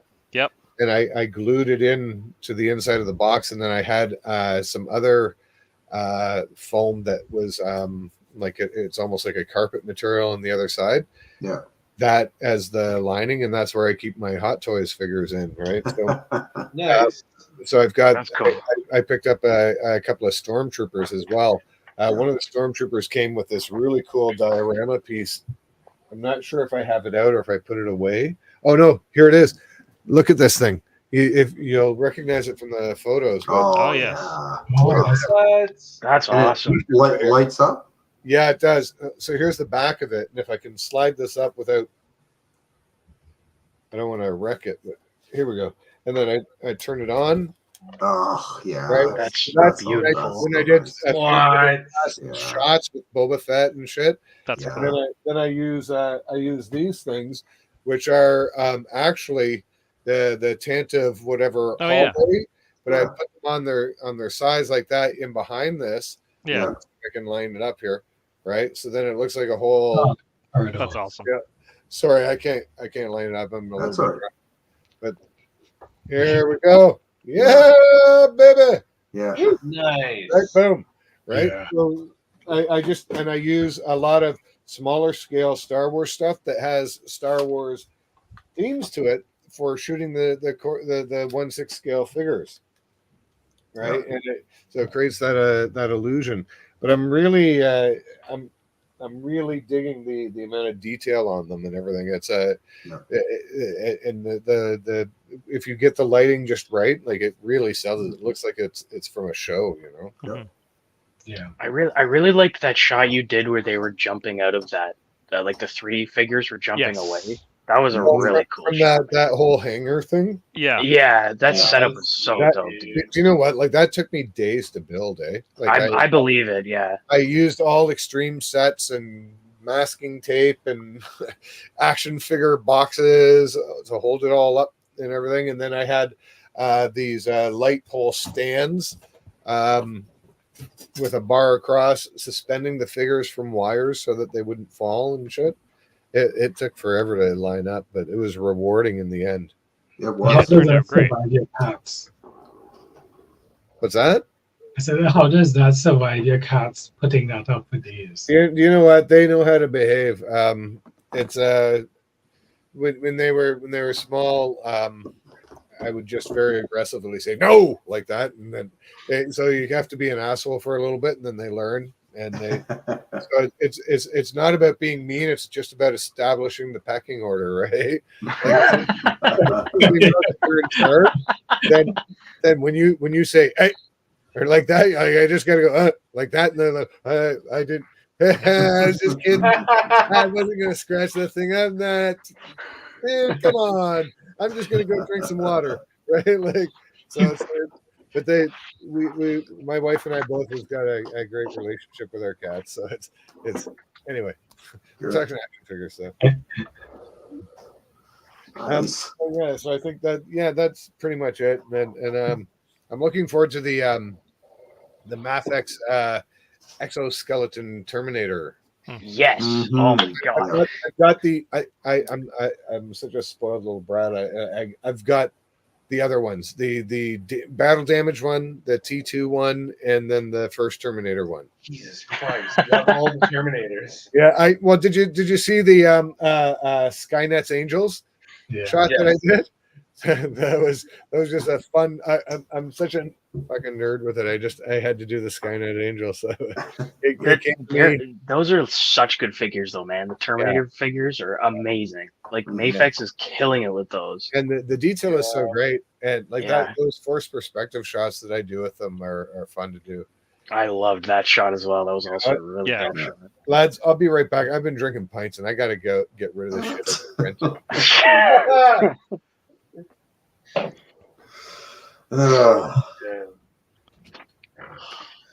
So, all right. What was our next topic? I think I thought that I thought actually, Seth, I thought that was yours too. No, I thought that the topic was about sort of accounts versus doing it for likes or doing it for pleasure. Oh, so to speak. Yeah. No, I don't think that was mine. Mine was just. Yeah, and like how to what was this? Jazz, was this yours? Yeah, probably for not in terms of likes. It's about the topic was when Thor had posted up a story about something regarding like being nicer to newer toy photographers. Yeah. Just newer people to the community in general. Yeah. So whether it be like, because there's niches within the niche, right? Like, right. Customizing, diorama building, whatever else. But a lot of people started with basically nothing and worked with basically nothing. Like all of us did, right? Yeah. Everybody did. There's no way that you got this good because you were just born with this talent. Yeah, talent has something to do with it, but it also is repetition. It's like anything. You have to keep constantly keep up with your hobby or whatever skill that you're trying to build in order to get better. And berating people who have just started and not really like helping them out and just being like, just take pictures, you'll figure it out. It's like that's not helpful advice. Yeah. You're just kind of throwing them to the wolves and welcoming them to the community, being like, hey, so this is what I figured out, or even saying like just talking to them in their DMs and telling them, hey, like this is how I started when I was first starting in toy photography, and I figured out X, Y, and Z, and now I'm over here. Well, it actually kind of ties into what Greg had mentioned about doing it for likes or whatever. It comes down to like, why are you doing this? Like, are you doing this because you love doing it, or are you doing it to try and get internet famous? Like what? Like why? Like if all you're doing is doing it for likes, like what's the fucking point? And there's I kind of look at it. Go ahead. No, go. I was gonna say like I kind of look at it like this. Like if you were trying to go and be like viral or something like that, you're competing with like millions of pictures of like tits and ass right on Instagram. So you're losing. You're gonna lose, right? So you either do it for fun or you don't do it, right? Like there isn't any other, because you can't. Like I don't think it would be possible, honestly. To reach a level of fame because it's just you're competing against so much other stuff. So it's like that's that's how I kind of look at it. Like it's nice when people see it and they enjoy it and stuff, but it's more just to like do it because it's fun and it's justifies spending $100 on a bunch of action figures, right? But it also sometimes it isn't an idea, like, and forgive me for putting it like this, but it's like you got to take a shit. Like the idea has to come out of you. It has to come out of you. And I'm gonna take a shit. That's what Jeff just did. If you're being honest, when you take one of those champion shits, you're like, "Fuck yeah, Daddy done that." It's like poetry, right? But anyway, but a good idea is like, I gotta take a shit. Like it's gotta happen. The good idea has gotta happen. And I don't mean it's a shitty idea. I just mean it's got that same intensity. Like it's something. As creators, like you guys know what I'm talking about, right? Like it becomes a force unto itself. It's like when you're writing a story about a character and the character is going to tell you where it's going to go. You're not really telling them. Like you give it a bit of guidance, and David, I mean, who am I to say? Like you're I can't wait until your next book, dude. Me either. Said I'm going to buy that. I loved your series. Thank you. I love your universe. Anyway, sorry, I digress. Theoretically, end of April. We'll see. Fucking right. So, okay, cool. So I've got some reading material for when I go camping in May. There you go. All right. I was really afraid he was going to get back to the shit again. I got reading material for what I got. No, I don't want to. I don't want to know that. Yeah. I don't want to know that. Right, so, I wanted to add to when you're doing it, and you said that you're doing it for light rather than yourself, you're going to get resentful, right?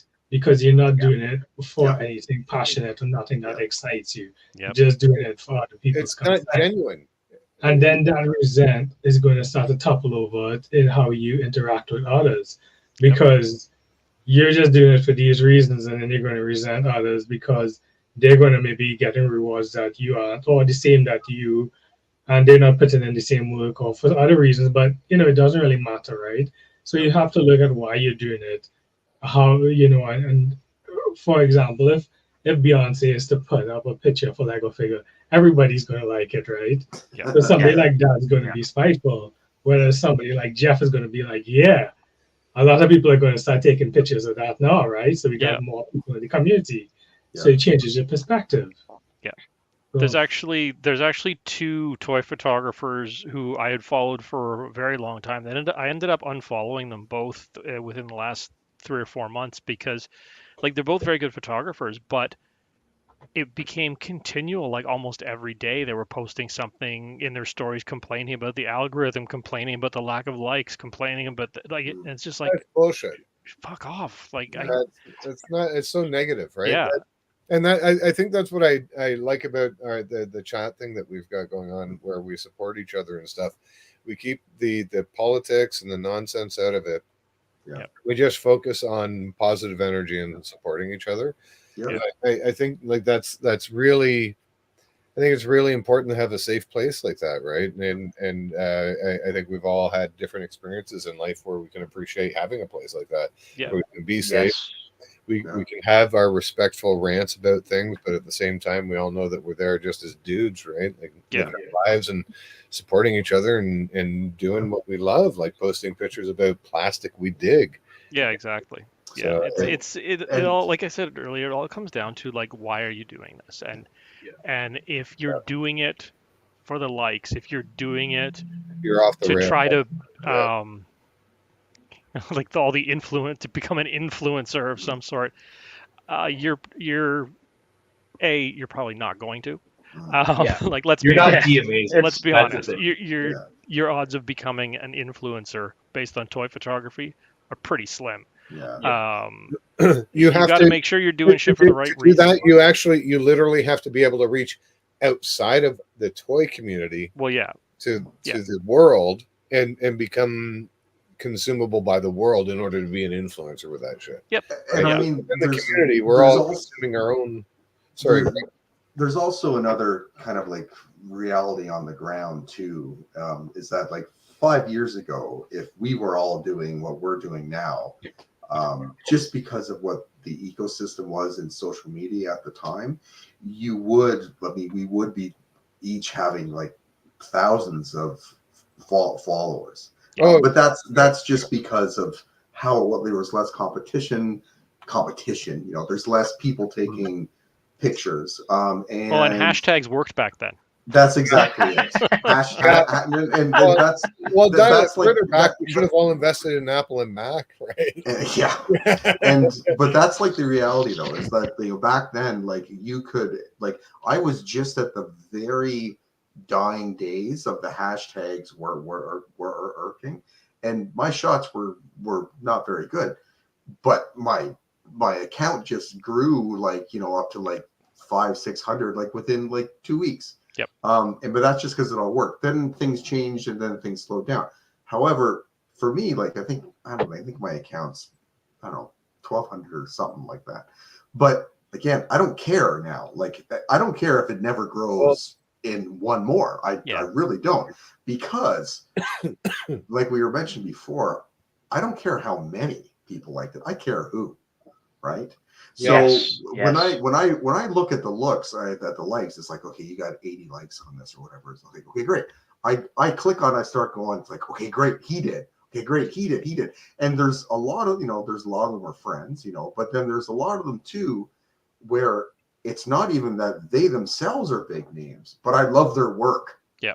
So when they love mine, I'm like, okay, maybe this was okay, right? Like I liked it, but it's kind of cool that this person who I really admire liked it, and that's part of the reason why too. It's so much fun to share with our chat. Yeah, because I respect all your guys' work, and when I see you guys go like, "Yeah, man, that looks great," I'm like, "Yeah," I said that makes me feel great, right? Like that's the feedback. Well, and you know what I like about our group as well is we can give each other feedback, and we don't get bitchy about it, right? Like, yeah, I think we just take, but I think also the way we deliver it is with respect too, right? Yeah, and the most important thing to remember is every single one of us can always get feedback, right? Like I love being able to, like, in a very vulnerable way, like, say, hey, I did these 2 photos, I don't know what to do, and everybody jumps in and gives some feedback on what to try, and then you're able to make a better photo as a result of the feedback of your peers, totally. I think you guys made me a better photographer just by being able to get that feedback and stuff. Sorry for interrupting. 100%. Yeah, definitely. That means a lot, Adam. Yeah. I was gonna say that we, like, even though that our group kind of started when the pandemic was still kind of more of a thing, so like we still had to wear masks. I feel like we all lost 4 years of our lives. Yeah, well, the thing is that it's one big long year, right? Yeah. Well, we kept the enthusiasm from when we first started, and we kept that ball rolling throughout. So whenever we post something in the group, everybody's enthusiastic about it. The thing is that what I'm seeing now, and this is coming back to Dave's point, is that I don't see a lot of enthusiasm in stories from toy photographers anymore. When it first started off in like 2020, 2021, when people ended up having this as a hobby because of the pandemic, people were really enthusiastic about it. I started around that time too, and I still love doing it. I've evolved everything that I've started from to now, but the people that started it around that time have become completely jaded. They don't post as often. They complain in their stories, just like what saying. Or it's that toxic thing where, hey, I'm going to like this, do that, with the expectation. They're generating a vacuum with an expectation that you're supposed to reciprocate literally everything that they do. I was just about to say that. We're just like, and then they get angry about that. So here and here's where I feel that I've got some wisdom with this. That's an individual that is massively insecure, and you do not have to completely bow to what their wishes are, but if you find a way to acknowledge them in another way, right, or just to keep it real with them, it'll be a more positive experience, right? And I think it's important just to stay true to yourself, like just do the art that you want to do and give the reactions that you want to give, and avoid, like, one thing that I'll do, and I think you've seen it in the group, is if shit starts feeling like an obligation, I keep it at arm's length, and I kind of go back to doing some other stuff, because this is never going to pay the bills. This is what I do for fun. Every single one of you in this group and in the community throughout, like people throughout the world, literally, for myself, honestly, they've helped maintain my sanity during a lot of really crazy shit. During the pandemic, my mom passed away. I've had to settle her estate during the pandemic. I'm now dealing with my aunt and uncle, their age, but not trying to say, I hope I'm not sitting down. It's just that having this community, this outlet where I can do some creative stuff, like really stretch my creativity and put it out in a vulnerable way and open to what everybody's got to say about it. And I think it's fantastic. It's really been a great supportive thing. And I'm drunk, I'm high, and I might be rambling. I don't want to take the stage. So please, no, but you made it. Getting the hat trick. Yeah. But no, I mean, I think you're right. I mean, I think a lot of us. I mean, pandemic aside, one of my friends and I, we have this saying, kind of like, we just like, when we're talking about all the shit that's going on, we just kind of go, life is chaos. Yeah. 100%. Because it is, and that's the way I think it's been for a lot of us since, let's say, March 2020, because things just keep happening, and inflation is going nuts, and the cost of living is going nuts. We're all facing various levels of the same chaos, so we all, I mean, there's that saying, everybody is fighting battles that you don't know about, which is true, but we're also all fighting the same battle that we all know about. We're just at various levels of it. Right. So being able to channel at least some of our energies this way, and have people who, support us and all that, has been great. I also think too that I'm fortunate enough that in my day job I'm like a creative, so I have like that outlet of it. But for my hobby, there's this side of it too. But one of the nicest parts of it, and it's been like this, was like this for Lego, was like this, anything I've done, like painting, drawing, whole 9 yards, is that this is the thing, as much as we share as a community, it's also things that we intimately do for ourselves. Mm-hmm. Like this is something like, we love our families, they are the center of our lives and stuff like that. But there's this part of our lives that's just for us, and just for yourself, right? And in order to have that, I think that, and I preach this all the time to anyone that listens, everyone needs this. Like, it doesn't have to be this, it can be anything. It can be, whatever it is. But follow you need your to have curiosity and do something creative, right? Yeah. And I mean, and it doesn't even have to be actively creative. It can be passively creative.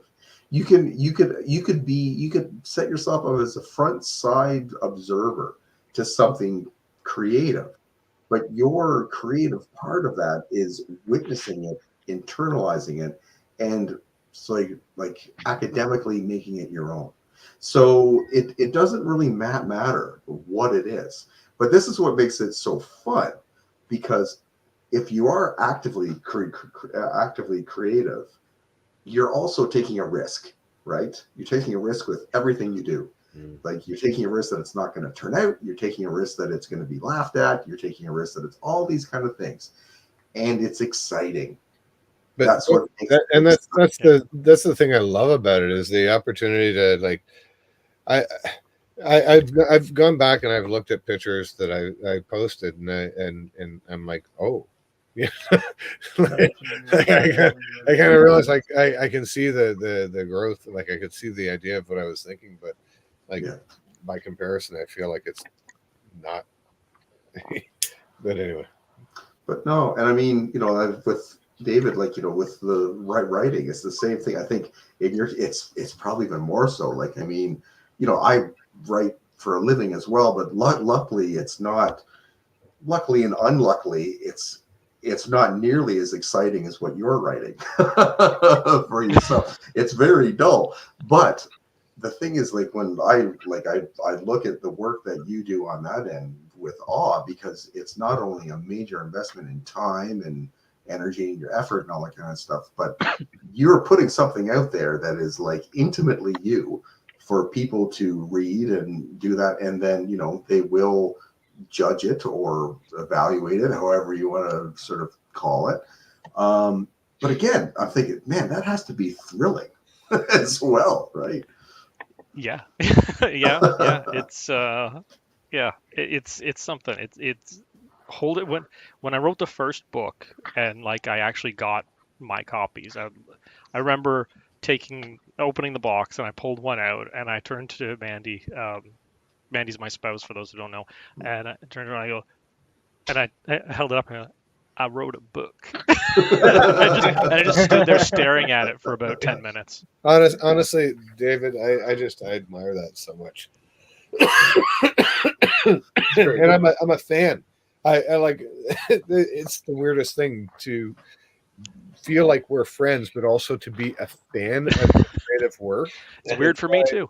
It's a weird thing, but not in a creepy way. But I gotta say, I love what you guys have done with your bathroom. I mean, choice colors. Did everyone skin crawl with that one? That was the goal. But like going back to what Dave said is that during that whole time, one of the constants that has kept a lot of people happy is art. Yep. And we have art to like really help us throughout everything. Regardless of whether it was toy photography, or if it was actually comic book art, or if it's shows and movies and anything else in between, and actual like paintings and stuff. I'll be right back. I gotta let the dog out. No, it's okay. Who let the dogs out? We have art to thank for keeping us busy.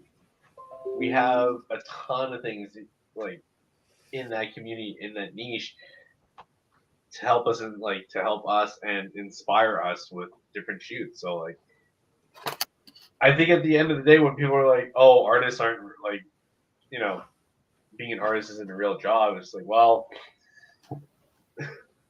look at what it's done for this like society.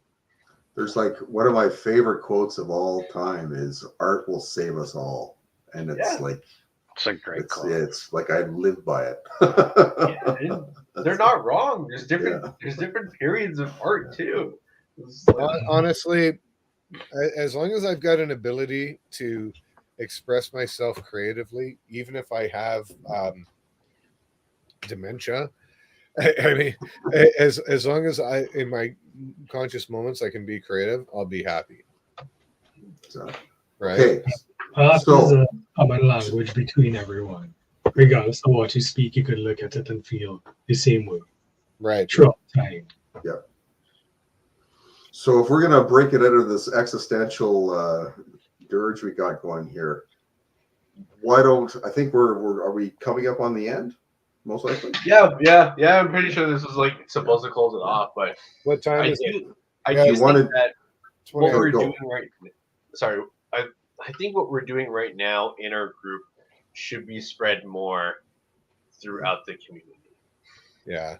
Actually, that I agree with that. And the other thing I wanted to say that actually I feel like this is important because hopefully there's people in other areas further out that are watching. If you are not afraid to talk in front of a group of people, and if you figured out some techniques that have helped you improve your craft, do a workshop. Get other people excited about shit. Like Seth, I'm sorry. I hope I'm not embarrassing you, but I'm very complimented by the fact that through the workshop, I was able to communicate. I feel like I was able to communicate my excitement, my energy about it to you, your girlfriend or fiance, your wife. Sorry, your wife, and the other people and other people that have been in the workshop. So I think it's awesome. I think anybody that is so inclined, like it's a thing that just helps the community, right? And so I think anybody out there that's so inclined, do a workshop, man. Talk to your local comic book shop, whatever. Like I've been fortunate enough to connect with the guys at Heroes World to do my workshop. Right? Find a local shop, do your workshops, man, and get people excited about shit. But just be genuine, right? And help people find fun with it. Yep. And if you can't do that, I would suggest creating reels and even behind the scenes videos of just how you've done it and why it was so fun for you. Okay, Dave's back. Stop talking about him. As long as you're plugging my books, keep talking away. Absolutely. No, seriously, anybody watching, read David's books. They will kick your ass. It's a great universe. And I appreciate it. I think it's fucking dynamite, man. Dude, I just love it. I think it's fantastic. So I can't wait to read the next one. I haven't read it yet, but just based off your scripts that you've given us, he's not only a great toy photographer, he's also a great writer. Yeah, I Thank you. second that. Those scripts are fun to do. Midnight Stars in the chat here is asking for another G.I. Joe story collab. I'll see what I can do. Actually, can I and Midnight, I think you've got Star Wars figures too. With the collection of figures I've got going on right now, could we do a Star Wars themed one? Yeah, dude. Yeah. I just got that new Black Series Mando. I've been wanting to shoot it. I'm in. Right? Something I want to get him Mando, too. Boba Fett-esque kind of related. Sure. I'm like Well, 2 weeks away from the Mayfex Could I Mando reissue, so yeah, that'd be great. Yeah. Okay. Nice. All right. That looks I'll like a do- great Yeah, figure, too. something Mando, Boba I'll Fett, do a Mando related script then. sick as Sure. fuck. Oh, man. Hype. Yes, I cannot wait. Okay, okay. Going way back to my childhood, I used to write Star Wars stories when I was a kid all the time. I'm so excited. I'm just like I just fucking love these figures, man, and being able to do them in a creative. That's going to be a blast. That's going to be great. Looks like we might have to wrap up. I just saw a message from Thor that he's got a. No, that's totally okay. Oh. Yeah. I was trying to 2 lead hours off. and So we're rambling. Okay. Yeah. Hey, sorry, Thor. To close off, but yes. Hey, oh yeah, we're at 2 hours and 21 minutes. Yeah, so the only people watching this later on is going to be us when we're. They're probably just gonna have it on in the background and be like, "Yeah, it was a great show." Yeah, it was yeah, dude. All right, Awesome it was great hanging out. seeing I wanna everybody do it in virtually again. Right? There's no pandemic. I want to do it in person. We got to figure out a way. Yes. Yes, Maybe, please. Let's maybe do it. next time. Not at your house though, Jeff, because I'm gonna die. Because you sneeze your fucking face off. So either we figure out a bar, like we I'm can gonna say I'm allergic to cats, so. What I was gonna say is shit. I'm pretty good at building relationships with different people, or like what I could do is if we wanted to go someplace to do photography and have a few pints, I could talk to a bar and just say, hey, we're gonna show up, can you set a table aside where we could set up for different shoots and do forced perspective stuff or whatever, and see if we can find a bar that would do that for us and maybe give us some figure food to eat while we drink. Sure. And then Yeah, afterwards, sounds we great. can fight all the townies that are going to want to beat the shit out of us in the parking lot. Exactly. For what? Big No. toy man. Dude, no one's fucking with us. I'll tell you right now. I know how to manage that shit. And Jeff is it won't be with Jeff is violence. really tall, and he looks intimidating, but he's just a giant, cuddly teddy bear. Brother, I managed over 150 people at Heroes World, like at the entrance of where the star was. There was even these guys that tried to edge in that didn't buy tickets, and I was able to peacefully do it. I say, hey, like just kind of like, guys, back up. I hate to be a security guy, but you need to back up right now. And the guy kept trying. I said, dude, these people paid to be here. You didn't. Back up now. Right. And that was it. Like, it's just like, it was, but it's not like, not, how did we get on this? Why? What are we talking about? We were trying to wrap it up, actually. You were trying to wrap it up, Jeff. Okay, so when I'm drunk and high, you need to cut me off. Like you need to Okay. All right, Jeff, no more talking. All right. That's it. shut up. Thanks, You have to mute everybody, for yourself coming now. tonight. Thanks Good for to see watching, you guys everyone. again. And Take yeah, care. again, to all the It was a great photographers show. who were featured, great Yes. work. Keep it up. Great work, Excellent work. everybody. Excellent work. Always a Thank pleasure you. to see you, folks. All right. Yeah, man. Take care, everybody. Cheers, man. See you, gents. Thank Yeah, you, Thor and Gru. Thor, Thank you. We should do a road trip down to where Thor's at. Jeff, Yes. we're trying to close it off. I'm leaving. Peace, guys.